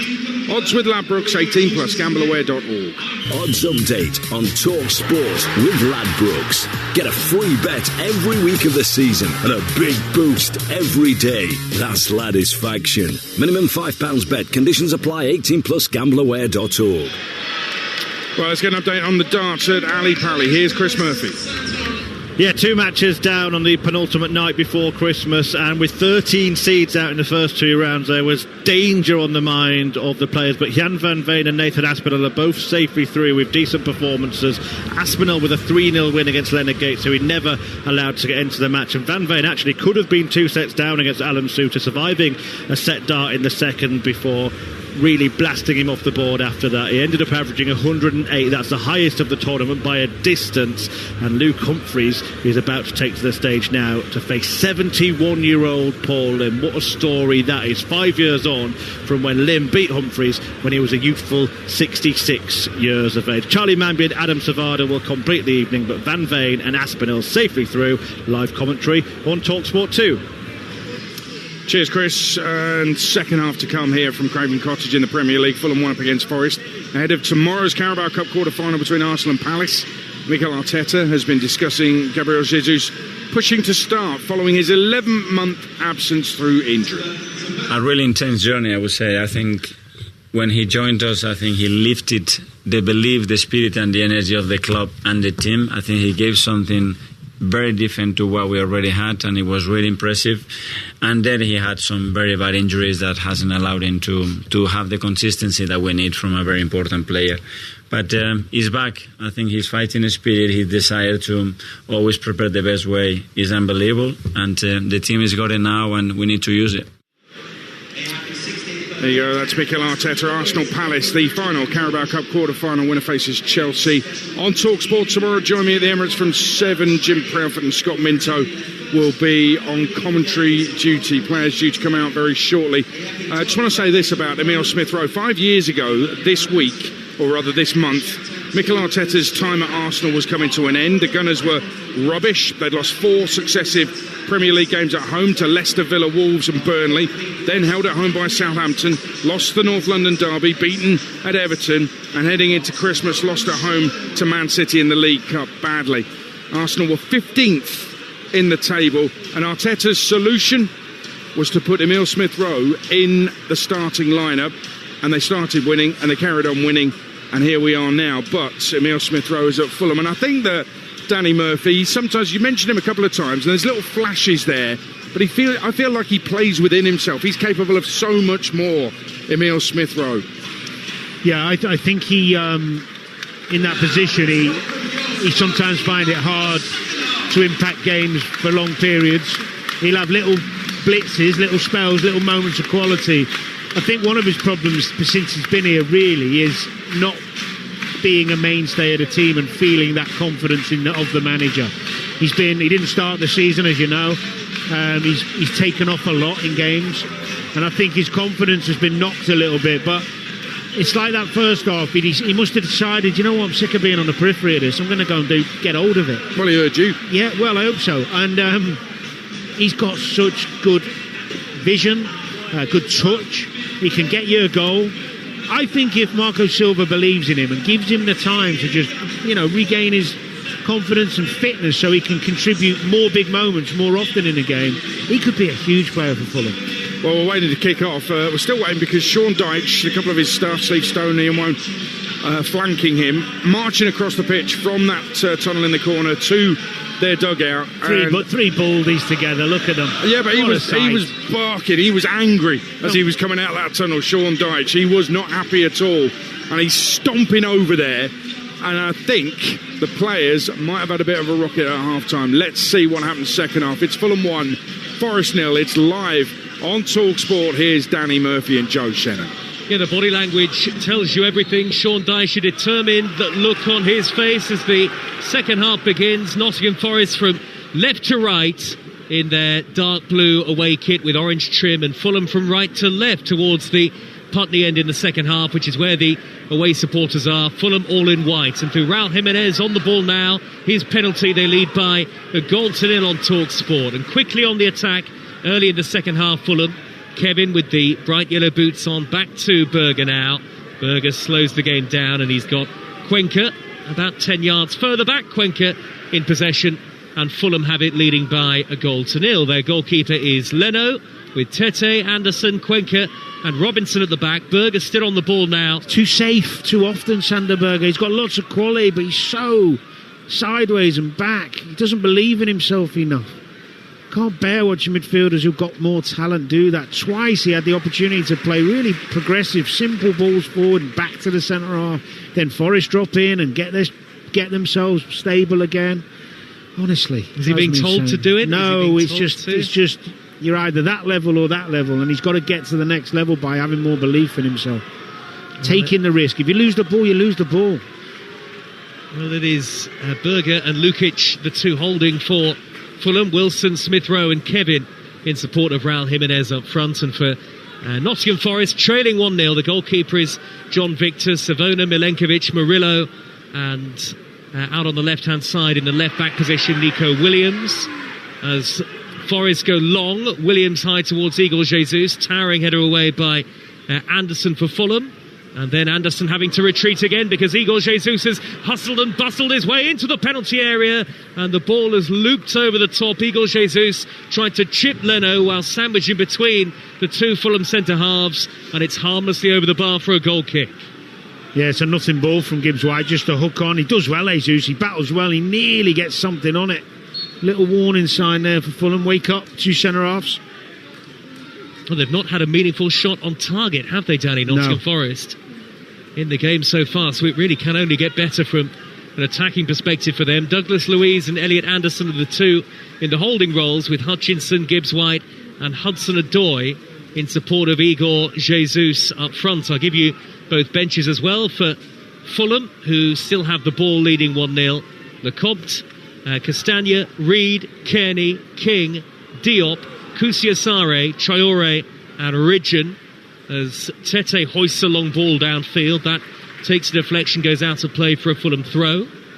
And the Forest bench is Morato, Sells, Dominguez, McAtee, Kalimwendo, Awani, Zinchenko, Bakwa and Abbott. Fulham again deep inside their own half with possession. Kenny Tete, the right back, will scoop it high and long. The floodlights are on, of course, and it's a relatively chilly night on the banks of the Thames, but not as cold as you might expect for this time of year. Forest go up the left-hand side this time. Hudson-Odoi jinking in field, plays it back to Savona. Nottingham Forest have got to be better with the attacking talent they have. They surely are going to create more in this second half. Trailing 1-0 on Talksport, and here's Danny Murphy. Yeah, it'll be impossible for them not to have more intent. You can tell already there's a bit more zip in their press when they went after Fulham there. Hudson-Odoi out on the left and cutting infield onto his right, playing it back to Nico Williams with a low shot that is straight at Leno, well handled by the goalkeeper, had some zip on it that, and Nottingham Forest have finally had their first effort on target. Well, it's the first time we've seen Williams get himself into these forward positions, which we know he's so good at. Loses Harry Wilson, switches off for a minute, and it's a dangerous shot, zipping across the wet turf. Keeper did well to hold it, Leno. They certainly did. Fulham then give it away, and Hutchinson has got it back and immediately trying to dart forward on the counter-attack for Nottingham Forest. Gets the return ball from Anderson down the Forest right, near side, attacking the Hammersmith end in swinging cross. Header away by Joachim Anderson of Fulham. It's dropped back to Hutchinson though, right corner of the area, left-footed in swinging ball, and the overhead kick is just wide. The flag is up anyway against Morgan Gibbs-White. It was a spectacular effort, would have been a wonderful finish, but ironically, even if it had gone in, it wouldn't have counted. No, well, it all started. I mean, Kevin gives the balls out, tries a little dummy, but gives the ball away. But it actually started from, again, Fulham messing around. Cuenca, no confidence on the ball, gives it away with a really poor pass. And then they're putting themselves in trouble. It's early in the second half. You're 1-0 up. Don't put your luck. Doing it again now. You've got your centre half taking on wingers now. A short pass is out of defence for Fulham. And maybe a slightly more direct approach might be the right idea. Fulham have it on the near side just in front of us. A bit safe again by Berger, Dan. Yeah, it's... And Smith Rowe straight out of play. Underlines what you just said. I think it's amazing sometimes to see players' decisions. When Forest have got a high line, you're a midfield player or a defender and you're winning 1-0, it's only the second half, you just conceded a couple of chances. Play some balls in behind, get some runners. It's basic stuff, I mean really basic. Fulham unable to win the ball back from midway inside their own half, and Nottingham Forest, who've dominated possession in the second half so far, have it back 6 minutes into the second period and 1-0 to Fulham. But here is Hudson-Odoi looking to tear away down the left hand side, goes on the outside of Tete, low ball in, is deflected behind for a corner. One of the first times he's tried to go around the outside of Tete because he knows he's not as quick as him, so he hasn't tried to do it. But even though he kept up with him, he's given a corner away, so better from Hudson-Odoi, not so predictable. There's good old-fashioned direct attacking play. Knows this part of London well, Hudson-Odoi, from his days at Chelsea. Corner to Nottingham Forest. Douglas Luiz, right-footed in, swinging into the near post, really poor. Headed away by the first man, Sasa Lukic. This is Talksport, your home of festive football. More than 50 live games in the month of December.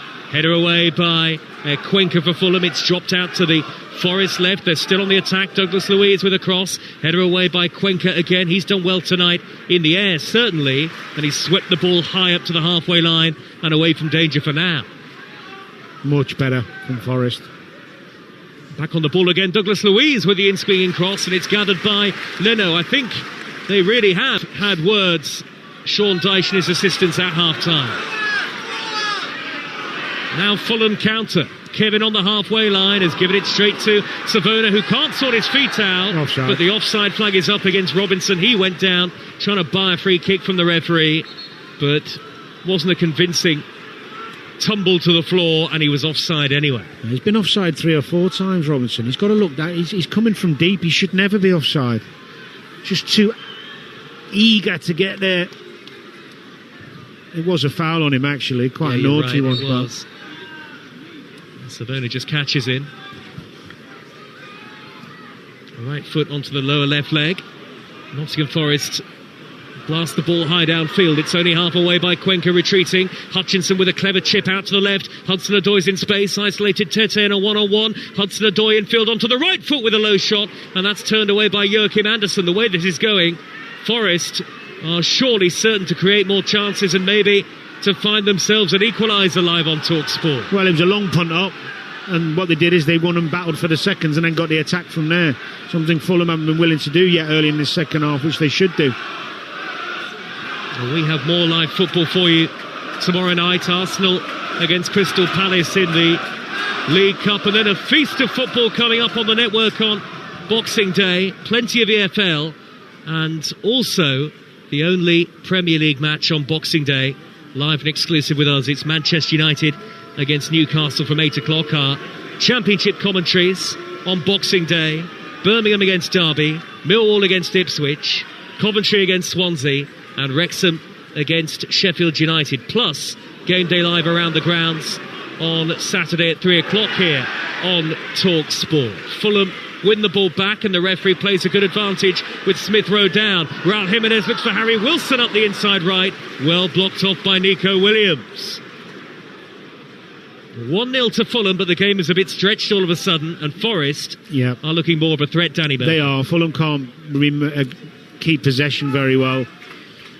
Don't need to go and score right now. They need to get some passes together and just get up the pitch and just calmly get themselves back in this game. Turnover of possession is too quick for them at the moment. Well, whatever happens tonight, you can have your say on 03717 223344. The sports bar will open for business once we're done with Jamie O'Hara and Jason Cundy. The ball is back with Joachim Andersen. Hoists a high ball downfield up to the halfway line. Header away by Murillo for Nottingham Forest. Forest have it back right in front of the two dugouts. Sean Dyche and Marco Silva both on the edge of their technical areas. Fulham have it again with Leno, and now can they try and keep the ball for a sustained period of time? It's been a very disjointed first 10 minutes of the second half for the home team. Cuenca has carried the ball forward and found Smith Rowe. He did well there, Smith Rowe, for Cuenca. He just got him out of trouble. He stretched and got it. It's better from Fulham. Positive pass forward. Yeah, they do slow it down a little. Tete back to Cuenca. Inside the centre circle. He now trots over halfway. 10-yard ball to Kevin, and then just a sloppiness in the pass, Danny. He's not giving it away, but just not sharp enough on the ball at the moment. Yeah, they've not come out with the same zip as they finished the first half with. He absolutely did finish the first half well. Former Fulham midfielder Danny Murphy with us tonight on Talksport. They lead Nottingham Forest 1-0 on Talksport with Sky Sports, and don't forget that with Now you can stream all the Sky Sports action flexibly, like Fulham against Nottingham Forest, live right now. Search Now Sports. Well won back by Raul Jimenez, and then Smith Rowe blocked off by Murillo. The loose ball deflects to Gibbs White, trying to race up the middle. Cuenca caught him. In fact, Berger it was, and Berger's going to be yellow carded for that foul. Yeah, there was a couple of lucky ricochets that went Forest's way down. Gibbs White's in on the back four, and Sanderberg decides to, well, it's hardly a pull, but enough. Yellow card, good yellow, as they say. The right area and the right time to do it. Absolutely. Sanderberg with a little tug back, that was enough to send Gibbs White to ground. Now this free kick is a long way out. We saw Douglas Luiz shoot from range in the first half, got it horribly wrong. He's surely not going to shoot from here, Danny. It's about 40-45 yards. No, he won't. He'll be looking for one of the big guys, left or right. The centre halves will split, one on the left-hand side, Milenkovic and Murillo. Milenkovic, sorry, yeah. Out to the left, Murillo on the right corner of the penalty area. The free kick is dead centre. As Forest seek an equaliser, it's taken short and square to Elliot Anderson. Anderson's with the angled pass. Out to the right, over here. No way Hutchinson was going to get there. Lack of quality again from Nottingham Forest as Sean Dyche turns back towards his bench. Shaking his head, Sean Dyche. And will they see fit to look to the bench in a few moments? I still think it's got that scrappy feel the game as it did for much of the first half. Not a lot of quality in the game. I thought the latter part of the first half Fulham did well, actually played some decent stuff, but this Start of the second half's been nervous from Fulham. A bit raggedy, and Forest, to be fair, I expected more. They started all right for the first 5 minutes, but now just fallen back into what it was. Not been able to take the crowd with them in the game, Fulham. And Forest, as you say, unable to take advantage as Robinson with a little chest back to his goalkeeper. It was a hopeful crossfield ball arcing from left to right by Douglas Luiz, and it bounced through to Robinson. Marco Silva in conversation with the fourth official, not happy about something. No sign of any imminent changes at the moment. Marco Silva's turn to shake his head as Fulham give the ball away. Robinson's distribution has been really poor this evening. That's 3 in the second half already. He looks so low on confidence when he's got the ball, which is a far cry from the player we saw last season, who was so positive and good going forward with the ball. I know he's been out of the team a while, so give him the benefit of the doubt, but it's causing Fulham a few problems when he's giving the ball away in his own half too often. He was being linked with Liverpool at one point, wasn't he, Anthony Robinson, for a while? Here is Douglas Luiz, centre circle for Nottingham Forest, out to Anderson, and now on the near side of the field, hugging the touchline is Savona, close to our commentary position here. We're only 10 or 12 rows or so from the edge of the pitch. Chipped in by Hutchinson, deep to the back post, headed down towards Eagle Jesus, and he can't get there. Beaten to it by Tete, who I think has had an excellent game at right back for Fulham. Very rarely doesn't that guy. Super quick, super strong, calm, good on the ball. Another well-timed challenge from Kenny Tete, and then Forest go long, looking for Gibbs-White. Again out of play. You could imagine Forest making changes shortly. They trail by a 1-0. An hour gone here at Craven Cottage, and let's get news of another goal at the African Cup of Nations with Talksport's Ian Abrahams. Egypt 1, Zimbabwe 1. Egypt equalised through Manchester City's Omar Marmoush. Picked up the ball left-hand side, drove into the penalty area, and from a very tight angle has thrashed the ball into the roof of the net. Marmoush scores. Egypt 1, Zimbabwe 1. Thanks, Ian. And talking of Manchester City, we'll have commentary of their next game, which is away at Nottingham Forest on the 27th of December. That'll be live and exclusive on Talksport. It was a ball forward by Cuenca looking for Raul Jimenez. It's just a touch over here. The problem they've got at the moment is there's no runners. And to play long balls in behind and get up the pitch, you need runners, but nobody's running in behind. They're all coming to feet. And that's something you should be working on and talking about. It can't be Jimenez. It's got to be maybe the wide boys, Wilson or Kevin. Just 3 or 4 runs and you can hit some diagonals and just turn them round and get up the pitch. At the moment, they're playing into Forest's hands. Well, the second half is passing Fulham by a bit, isn't it? But they do lead 1-0. Yeah. And so Marco Silva ultimately will be the happier, but quite active on the touchline at the moment. Both managers, neither manager looks happy with what he is seeing. Forest 1-0 down. Been poor on the attack, Nottingham Forest. Savona, tall and slender, the right back. Forward to Gibbs-White. Gibbs-White with the square ball to the near side, and Hutchinson to Anderson, and Gibbs-White again in the wing position. Back in field to Douglas Luiz. This is a slightly better passage of play. Murillo with a long-range shot, and Leno nearly spilt it, but manages to gather into his chest at the second attempt. And when I say long-range, that was a very long way out from Murillo. Given away by Tete. You can hear the groans around us. Danny Murphy. Yeah, because he's trying to play precise. Now Gibbs-White with a low shot, and that's driven wide of goal. Long range Nottingham Forest at the moment. Fulham inviting them onto them, but it still stays 1-0 to the home team. Yeah, two ambitious efforts from Forest, but Fulham are creating their own problems. They're getting the ball out they're getting the ball in the back, and they're going forward, trying to play the ball forward, but everyone's coming to feet, so it's easy to defend. No space for them to play, so they've got to go a bit longer, but you need runners. I think he'll be thinking of a couple of changes soon, Marco Silva.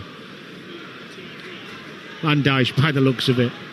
Yeah, there seems to be some sort of activity on the Forest bench in particular. We'll keep an eye on that. Forest get a free kick. I don't. I mean, if you 1-0 down for Forest, I'd go 2 strikers and try and get some crosses in and get some play in the box. Well played. Good work by Hutchinson, and a low ball into the penalty area. Eagle Jesus is there. Couldn't turn the ball goalwards, and the referee has actually spotted a foul. Handball, I think. Inside the penalty area, and Tete is being helped to his feet anyway. I think he did his job well defensively, Kenny Tete. Great bit of skill from Mari Hutchinson in off that right-hand side. Puts a really vicious, quick ball across the box. Oh yeah, he's a foul. You're right. Actually, I think he falls to Jesus, and his touch isn't just good enough. Takes it right into Tete, and then there's a little collision. I'm not sure that's a foul, to be honest. Good from Hutchinson, though. Yeah. Better.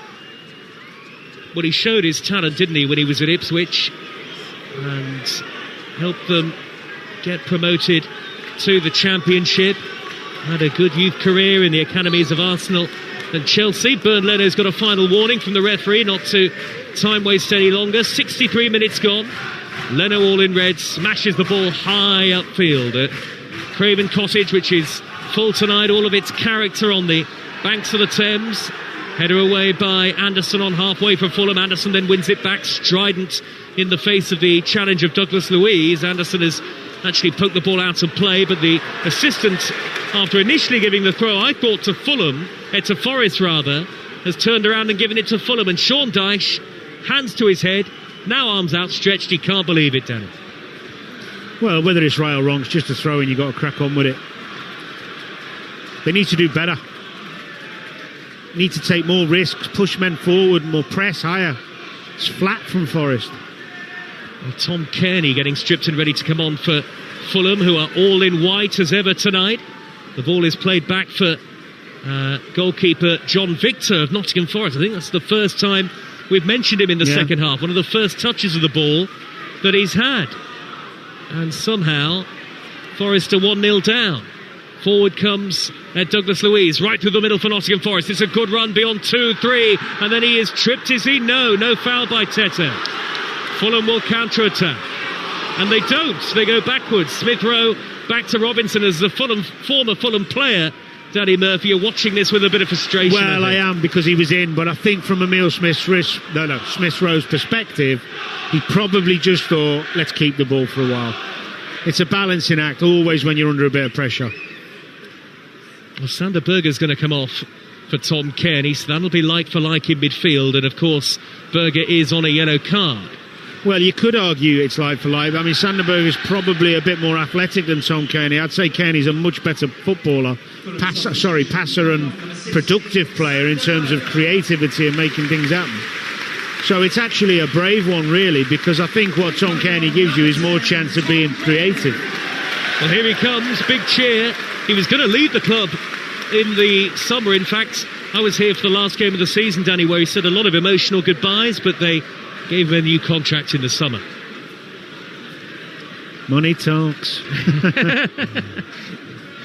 He's a key figure off the field as well, isn't he, Tom Kearney, in and around the dressing room, a very likeable character. Fulham 1, Nottingham Forest 0, and we have made it to close to the final quarter of the game without, it feels, a heck of a lot happening at all on the pitch in the second half. Well, it feels like it's still 0-0 from Forest. Forest aren't playing like a team who are 1-0 down. They have been a bit better, but no urgency, really. Been nothing in the game, has there, really? The penalty aside, Douglas Luiz with that really clumsy challenge, and it is worth saying Forest are only a place outside the bottom three. Yes, they may be 5 points clear, but they have a tough run of fixtures coming up. Savona away on the inside right, slipping, manages to hook in the cross, did really well there, Savona. Did. And Leno is there to pluck it out of the air. Not sure how he did that. Athleticism, hook his foot round the ball. Kevin looks tired now in front of us. Yes, took that knock in the first half. Love that. Nice play by Raul Jimenez for Fulham. Kenny's first touch to Smith Rowe. Angled ball to the right-hand side. Harry Wilson in field from the right for Fulham. Lodges it back to Kearney. First time pass out to Tete. Fulham 1, Nottingham Forest 0. A very slender margin so far for Fulham. And now Tete square to Kearney. Back to Smith Rowe again. Good, elegant player, Smith Rowe. And obviously we're talking at half-time about his chances at Arsenal, which ultimately faded away. Injuries didn't help. That's it. That's how easy football is. He's made a difference. Look at he's had about 5 passes in the last 20 seconds. Kearney then whips the ball in, and it's headed away by Milenkovic. Lukic tangling with Anderson, and away by Murillo this time, straight to Kearney. There he is on the ball again. But he played a lovely 30-yard pass. Take 2 players out of it, straight into Emile Smith Rowe's feet. One touch, two touch. That's all he's taking. Just play forward. Play like a midfielder should. With Talksport. There you go. Smith Rowe to Lukic on the halfway line. Is going to nudge it out to the right-hand side. I think Sean Dyche has been listening to Danny because Taiwo Awoniyi is ready to come on for Nottingham Forest, so that'll be two up top, potentially. Well, potentially. Unless he doesn't want to change the shape, I guess, in which case... Well, I would, because you've got nothing to lose. I'd put Gibbs White on the left, bring Hudson-Odoi off, put two strikers on, let Gibbs White come in off that left-hand side. He's done that before. Fulham win it back on the halfway line. Lukic to Wilson. Lovely ball out to the left, and Kevin into the penalty area now. Onto the right foot, took one touch too many. And the Fulham fans on the feet in front of us are fuming with Kevin. He didn't go for goal, left-footed, tried to cut back inside, and the chance is gone. Yeah, disappointing. He desperately wants to get in on his right foot. It's good defending, actually, but he should have gone on his left. He's there two times, one in the second, one in the first.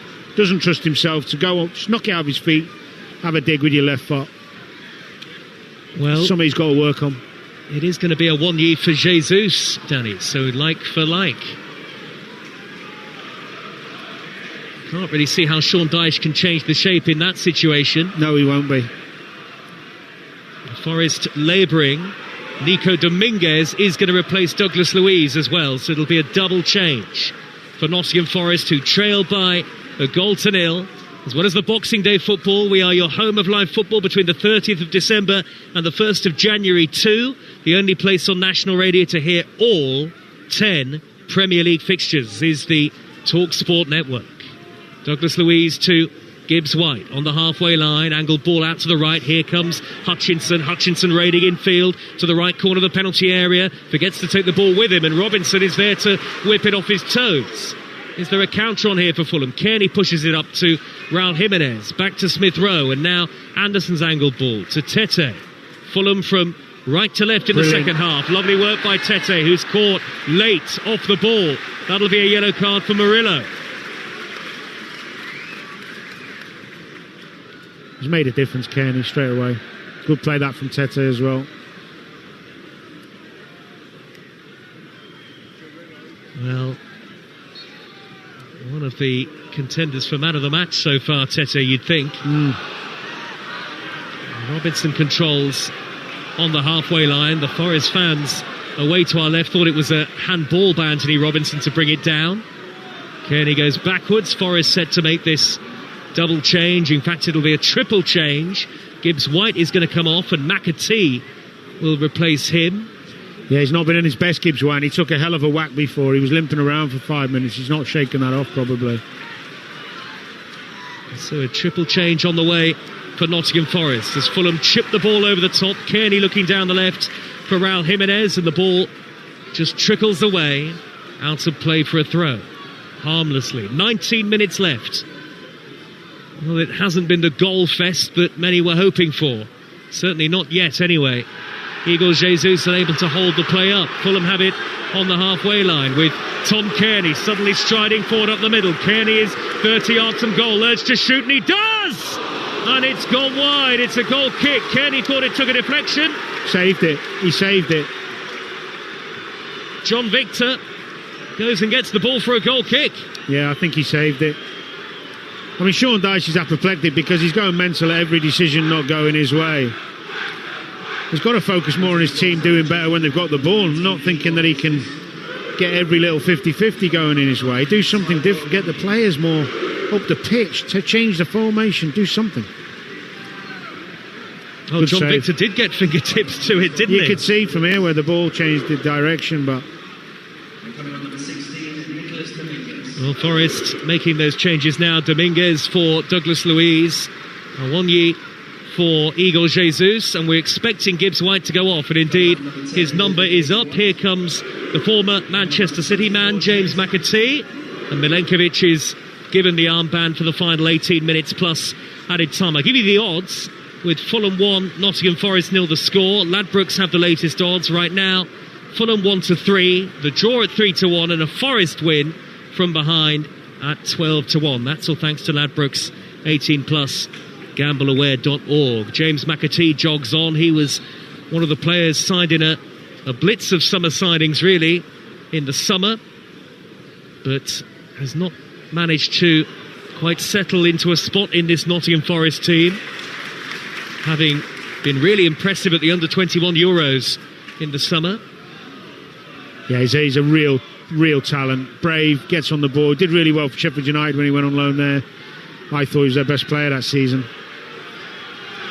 Oh, and a foul throw. Ball slips out of the hands of Williams. Oh, they just slid out of his hands. And, well, he's going to get the chance to take it again here, Williams. So it wasn't a foul throw, but the ball certainly slipped from his grasp. And the ball is then cleared away by Joachim Andersen out of play for a Nottingham Forest throw. Another one. Williams is going to come forward and take it again. Needed to wipe it down on his shirt instead. Milenkovic in the centre circle. 03717 223344 for the sports bar once we're done tonight. Jamie O'Hara and Jason Cundy. It'll be a morale-boosting win for Fulham, this. It'll take them 10 points clear of the relegation zone if it stays like this. More reaction to tonight and build up to our live game tomorrow. Arsenal against Crystal Palace in the League Cup, which starts at 6 o'clock on tomorrow morning on Talksport Breakfast, our build-up. Ali McCoist and Ray Parlour talking you through all of those 4 hours of great radio on the breakfast show. Little flick by Raul Jimenez out to the left-hand side, and Robinson is close to the corner flag. Robinson with an infield ball. Raul Jimenez trying to hold it up, and he does brilliantly on the corner of the penalty area, trying to poke it into the path of Kevin, who then lunges in, firm but fair on Savona. That's got the Fulham fans excited, that challenge. Yeah, fans seem to love a good challenge, don't they? You see players punching the air when they do a tackle these days, Danny. Here comes Nico Williams for Forest, right through the middle, off to the left, and Awonye down by the dead ball line, and he's offside. Harry Wilson's hurt himself there going for that tackle. I think his knee got jarred or caught in the grass.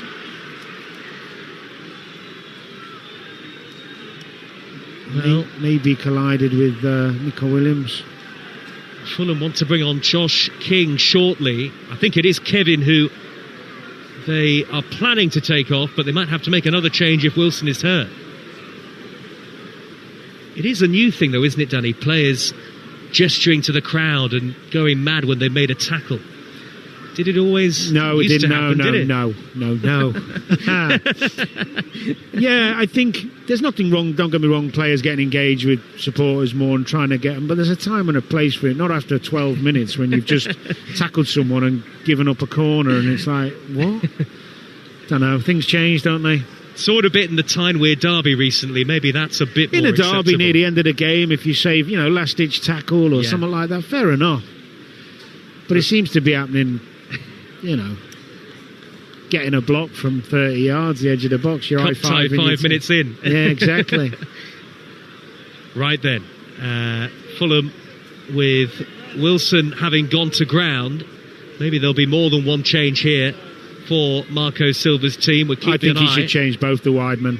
They've become less impactful in the game. They're doing their work, trying, but when you've got fresh legs and players with the quality of King and Traore and Traore is also going to take to the field. King is stripped and ready to go first, all in the white of Fulham. Wilson still being treated, and again this is a concern.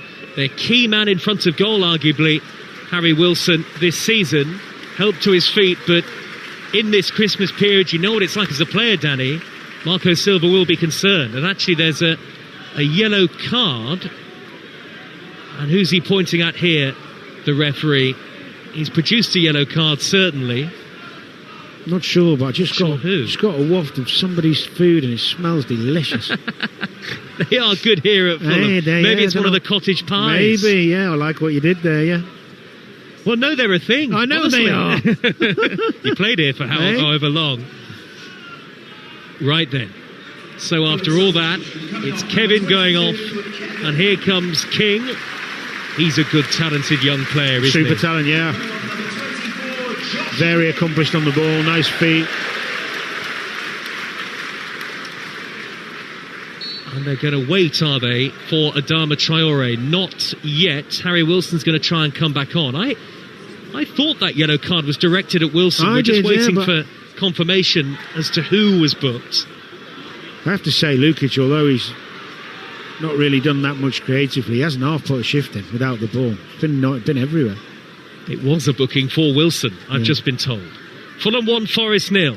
12 minutes to go plus added time here on Talksport. League Cup quarter-final football tomorrow for you. Arsenal against Crystal Palace, and then of course all the festive football on Boxing Day. Good ball in by McAtee, headed away though by Anderson for Fulham. It drops down to Elliot Anderson of Nottingham Forest, and he's wriggled away from the challenge of Kearney, but not beyond Smith Rowe, and then Lukic, who stabs the ball up into the air and clear. Fulham, the way that they played, will certainly take a 1-0. High over the top, Milenkovic, and Awoniyi is onside. Angled tight in the area. Awoniyi looking to spin. He's got his back to goal. Looks for Savona on the overlap, and Savona is blocked off by Robinson at the expense of a corner to Nottingham Forest. Elliot Anderson's struggling down here in front of us. He's been stuck there for a minute or two. I think it's only an impact whack, though, which is a good thing if it is. And it's ended up with a corner to Forest. And standing over it here is Amari Hutchinson to fizz it in, left-footed, punched away by Leno, and hammered further clear by Josh King. Still a teenager, King of Fulham. All the way back to John Victor in the Nottingham Forest goal. Been a very quiet game in terms of clear-cut chances. Alex Zinchenko is going to come on for Nottingham Forest shortly. And we're hearing that Savona is going to go off. It's Savona's ball upfield, and no foul on Milenkovic as Fulham now look to break. Kearney over the halfway line, well controlled by Raul Jimenez in the centre circle. He lays the ball out to the right. Wilson scampers back to keep it in play just about, and Fulham do well there to retain possession.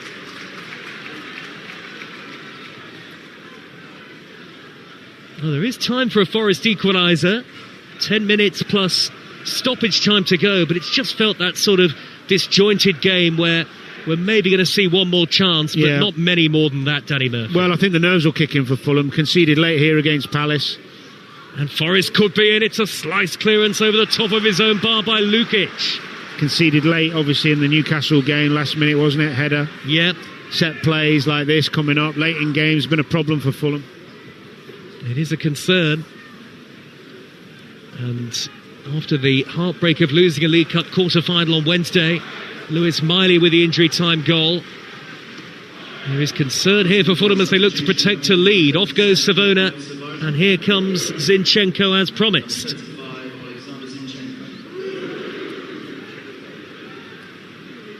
Corner to Nottingham Forest, away on the far side in front of the Hammersmith end, delivered short by Elliot Anderson to Hudson-Odoi, back out wide. Anderson fizzes it in, right-footed, and it's over the top of Milenkovic, who went for it, leapt high. Oh, and Milenkovic didn't like the challenge on him by Cuenca, and they go head-to-head, and Milenkovic and Cuenca are having to be separated here. Referee is going to get involved, I think, but still, players from both sides are piling in, and Anthony Taylor has to step in between everybody to try and get this sorted out. But Milenkovic and Cuenca not happy with each other. It started with a wonderful cross-in from Elliot Anderson.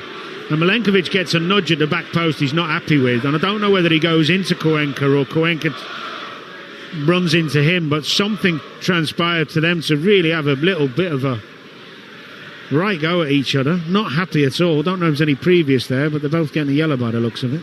A little telling off. Yep.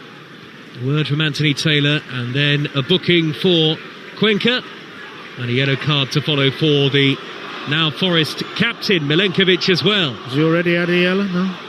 No. No, Murillo was booked earlier, but this is Milenkovic's first card of the game. Yellow card, and some of the Fulham fans are heading for the exits now. He's saying he got a push in the back from Jimenez. Is he right? And Cuenca, a little nudge, but not to warrant the dive that he did. And obviously Cuenca's had a go at him for diving. making the most of it. That's what it was. He's accused him of diving and cheating, and he's not like the accusation. I think it's fair to say Milenkovic did make the most of that. Well, it's good defending from Jimenez, though. Really good. He's done his work well, hasn't he, Raul Jimenez? Not a lot to feed off. Scored the penalty, worked hard at both ends of the field. And it will give Fulham a very important victory. Forest, I mean, they've improved greatly under Sean Dyche, but this must rank as one of the more disappointing performances so far. Header away by Robinson for Fulham, and now Smith Rowe just inside his own half will roll it backwards to Anderson, who turns away from Awoniyi. 7 minutes to go. Fulham lead by a goal to nil. Sports Bar on the way once we're done here on Talk Sport. King with a square pass to Tete, back to King, out on the Fulham right, very tight area, but they worked it back to Tete, who lunges it and crosses. Oh, and Raul Jimenez heads it wide. That would have been a magnificent goal to crown off the victory for Fulham. Raul Jimenez should have scored. What play down the right-hand side between King, little flick inside to Tete, puts the cross right on Jimenez's head. A man of his quality in the air, he's got to be hitting the target there. He's tried to glance it to the far corner, and he's overdone it. Harry Wilson now coming off. On comes Adama Traore. Young Jonah Kusi Asare is going to replace Raul Jimenez. Kusi Asare, a Swede, 6'5", on loan from Bayern Munich, still a bit raw, only 18. And they're going to make a defensive change as well. Jimenez, what he could could have had a hat-trick. Well, he could have killed the game there, more importantly. It's not about ego, it's about the team getting 3 points, and he'll be sitting in that dugout now praying they can hang on, because that was a glorious chance. Smith Rowe off, and Issa Diop with a rare Premier League appearance, his fourth in the Premier League this season, as Fulham, well, they're going to change shape surely here, Danny, go to a 5. Yeah.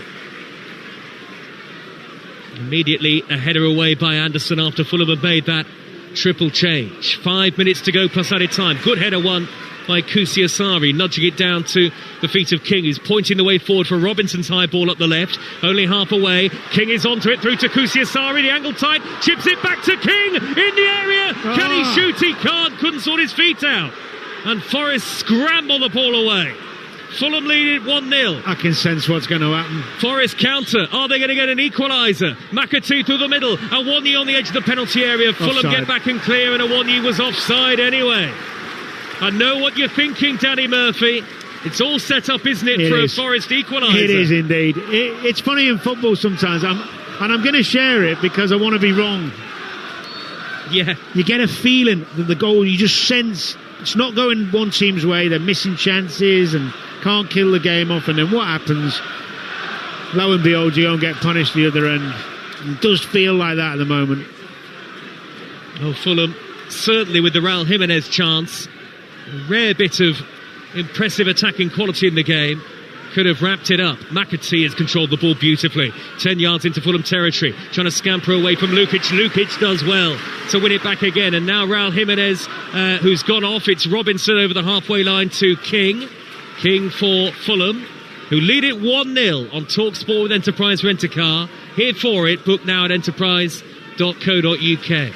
Thing is, the reason you bring a third centre-half in, it's not to go 3 at the back, it's to go 5. You don't want your wing-backs, your full-backs then becoming wingers. You want them to keep a back 5. Here is Anderson with a heavy touch for Nottingham Forest on the halfway line, and then Kearney able to wriggle away from the challenge of Dominguez and play it backwards to Cuenca. Tense now, the atmosphere at Craven Cottage, a little bit livelier than earlier on. Backwards header by Zinchenko, that'll trickle through to his goalkeeper. Another goal at AFCON, Ian Abrahams. Into added on time, Egypt 2, Zimbabwe 1. Step forward, Mo Salah. He's had the quietest of quiet evenings. Ball flicked onto him around the penalty spot, and he finishes with his left foot. Salah scores at the end to win it for Egypt. Egypt 2, Zimbabwe 1. You could be through down the middle for Nottingham Forest. It was a long clearance by John Victor, but it takes a bounce and is through to Bernd Leno. Mo Salah, who we at Talksport understand is going to stay at Liverpool until at least the summer. That in part because of the injury to Alexander Isak, which is expected to be a serious one. Fulham 1, Forest 0. Last 2 minutes plus added time to go. Back it goes to John Victor, the goalkeeper. He's going to clear it high and long. Drops onto the chest of Tete, who miscontrols. Zinchenko on the attack for Nottingham Forest. Back to Hudson-Odoi, and they slow the game down. Zinchenko infield to Hudson-Odoi again. Square pass to Dominguez, about 10 yards into Fulham territory. Away on the right, the near side is Nico Williams. Williams looks up and feeds Hutchinson. Back to the centre circle of Milenkovic. Everybody in a white shirt. Behind the ball now for Fulham. Out on the left is Zinchenko. Zinchenko's low cross skids across the turf and is cleared away by Anderson. Now Kusiasare at the other end. It's only he forward for Fulham, but he's now being joined by Kearney in King Square. Kusiasare from the right wing has held it up and found Kearney. 25 yards out. Kusiasare again does well, slows it down. Fulham retain possession. Yeah, it was the right thing. He did really well. The big field, the big switch wasn't on.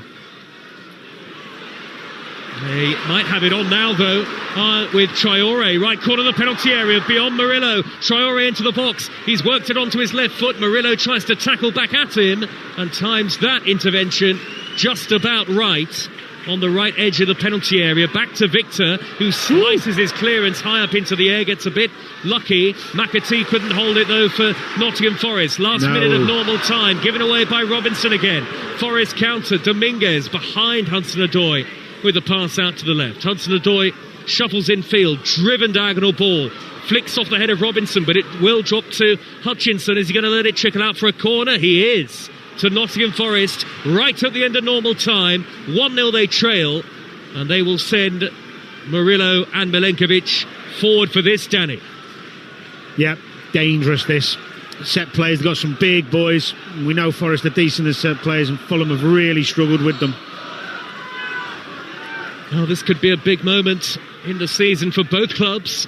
Corner to Nottingham Forest, right at the end of normal time. Drifted in by Hutchinson and well taken by Leno, high above his head. Fulham have not kept many clean sheets so far this season in the Premier League, but they are six added minutes away from keeping one tonight. Of course, it's always a minimum 6. 1-0 Fulham lead on Talksport. Arsenal against Crystal Palace tomorrow night in the quarter-finals of the League Cup, the last game before Christmas. And then all of the live football for you on Boxing Day on the Talksport network. Long by Victor, it's headed away, towering header clear by Cuenca, but Kearney can't bring the ball down for Fulham, who, as Danny said rightly, have conceded late goals in 2 matches recently, including here against Crystal Palace. Delivered in by Hutchinson, a swinging, arcing ball way too close to Leno. Poor. I'm not seeing any patterns with Forest. There's no definitive patterns when they play forward. It's just get it wide, put it in, get the ball forward. There's not something they've worked on. Doesn't seem like there's any little rotations or combinations that you want to see between your front players. I know the subs are on now a lot, but I think the wide players have been poor. Well, I'm amazed he hasn't gone 2 up top. The subs are on. Have they been a little bit late, arguably, is Cali Muendo? Well, he's just put on his I think that's Cali Muendo. Cali Muendo, yeah. Second striker with what? 4 minutes to go? 4.5 of added time, and that is it. I suppose it is a minimum, but time is rapidly running out for Nottingham Forest here. The ball is cleared long up towards Awonyi. Header away by Cuenca at the heart of the Fulham back line. He's done well in large part tonight, Jorge Cuenca. Now the ball is on halfway with Milenkovic. An angled ball out to the right, looking for Williams. Williams plays a pass square to the feet of Elliot Anderson. No great urgency from Forest there. Out to the left is Zinchenko, and now Hutchinson in a one-on-one with Tete. Maybe they only need one chance here, Forest. Tete standing up well to the challenge of Hutchinson, who has kept the ball down by the dead ball line. Tete wanted a free kick, doesn't get it from Anthony Taylor. Hutchinson now playing it backwards to Zinchenko. Into the third of 6 minutes added at the end of the game. This is Talksport. 1-0 to Fulham. Poor ball, Anderson, not been at it tonight. Fulham throw. Well, who was saying he was like, what, was it Zinedine Zidane? We were saying before the game, not on tonight's evidence anyway. Well, I think Lukic deserves great credit because Elliot Anderson's impact on the game has been minimal, partly because of his discipline on him. He has closed him down time and time again and stayed with his runs.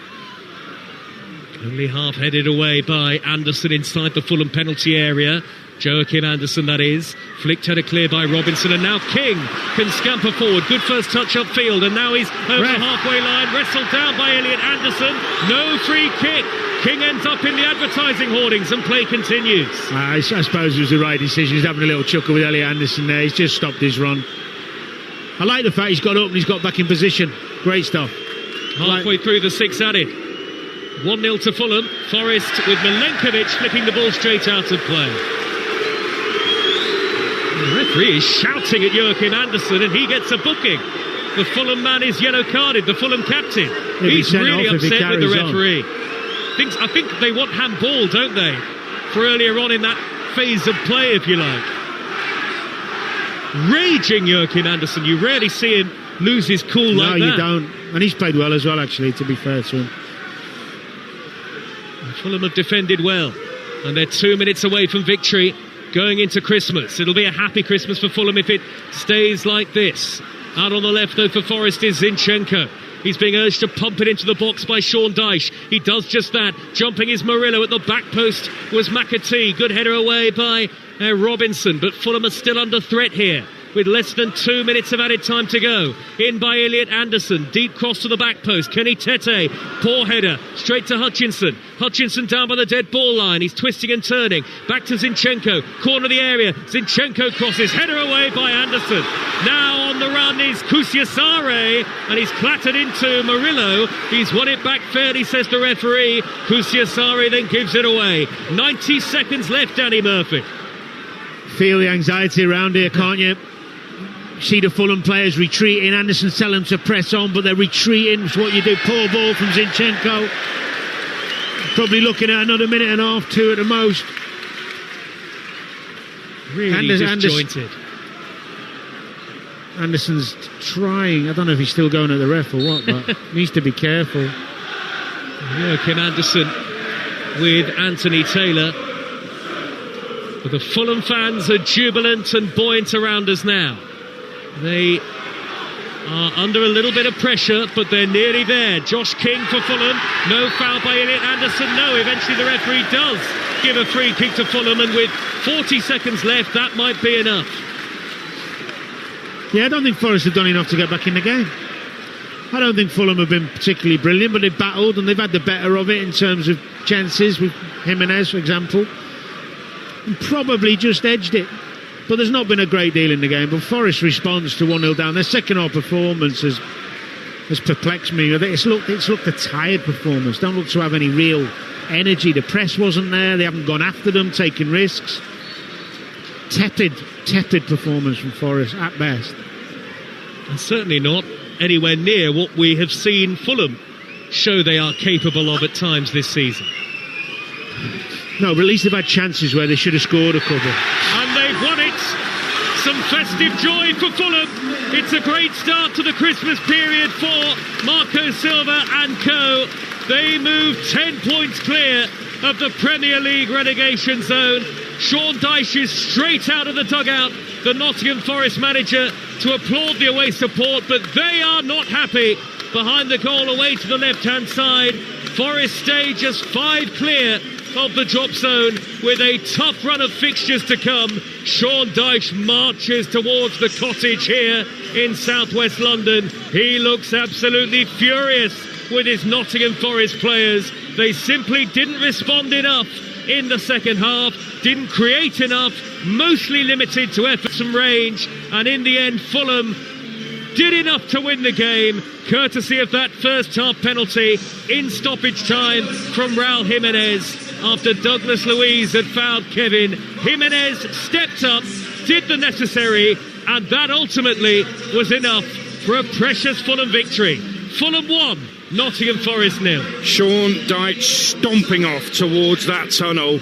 And I think Danny Murphy, he should possibly be angry with himself. I mean, that late substitution kind of said it all. He's got a lot wrong tonight. His players have got a lot wrong, but I think Sean Dyche got a lot wrong. When they needed a goal, it was a like-for-like striker substitution mid-game. Then deep in injury time, he brings on a second striker. Unless they're extremely fortunate, he's got no time to do anything in the game. I can't work out what was going on in Sean Dyche's head there at all. I'd like to give you some sort of explanation, but I can't, because I understand sending them out second half, say, come on, get yourselves out of that wasn't good enough. Get up the pitch, show a bit more energy, come on, you can do more. You know you're better than that. 15 minutes in, got to change something. The wide men aren't really producing anything. Tete's got Hudson-Odoi in his pocket. Amari Hutchinson had one little bit in the second half, but put two strikers on if you're going to go low. Put two big boys on, go and press the forward, go man for man, at least in the last half an hour, and try and get back in the game. I thought Fulham in the end had the better chances even in the second half, which is, okay, they're playing at home, but Forest have got a team of real quality players who can really hurt you. And they just lack, I don't know whether the amount of fixtures, I'm trying to think what I saw their second half was a real lethargy in the legs. There wasn't like the zip in the play when they had the ball. There wasn't great tenacity without the ball to go and press. And even, we were praising him, Elliot Anderson, who has been terrific for Forest. I think Elliot Anderson looked a little bit tired out there. He was trying to get about, but not the normal zip, and he wasn't the only one. But on the flip side to that, defensively, Fulham didn't half play in a shift. That looked like a group of players who cared about their performance tonight. There was a lack of quality at times, we know that. We saw it, we all saw it. But in terms of endeavour, doing the defending, tracking runners, even Kevin, the young lad who's playing on the left, a bit hot and cold, he's doubling up with his fullback, he's getting back in. Lukic is sacrificing himself trying to stop Elliot Anderson playing. I think he'll be pleased with that, Marco Silva. He'll have seen his team play better, but he'll be really delighted with the attitude and application. And just as perplexed as we were about Sean Dyche and his substitutions through the game, that substitution on around 65, Kearney coming on for Berger, I must admit, when it happened, I was thinking, now what's Marco Silva thinking here? I was thinking defensively it might have impacted them negatively. It's a genius substitution, isn't it? Well, I think Marco Silva had Talksport on, because just before I was saying about, I was frustrated, you could hear me frustrated with Sander Berger. You're not impacting the game, you're just playing safe, going through the motions. And Marco Silva saw it, I can't have that. I need my central midfielder to play forward, get on the ball, make some passes. Tom Kearney come on was a massive calming influence on the game for Fulham. Made it much easier for them. And actually as well, the young lad Josh King came on and did really well. Yeah, he did, yeah.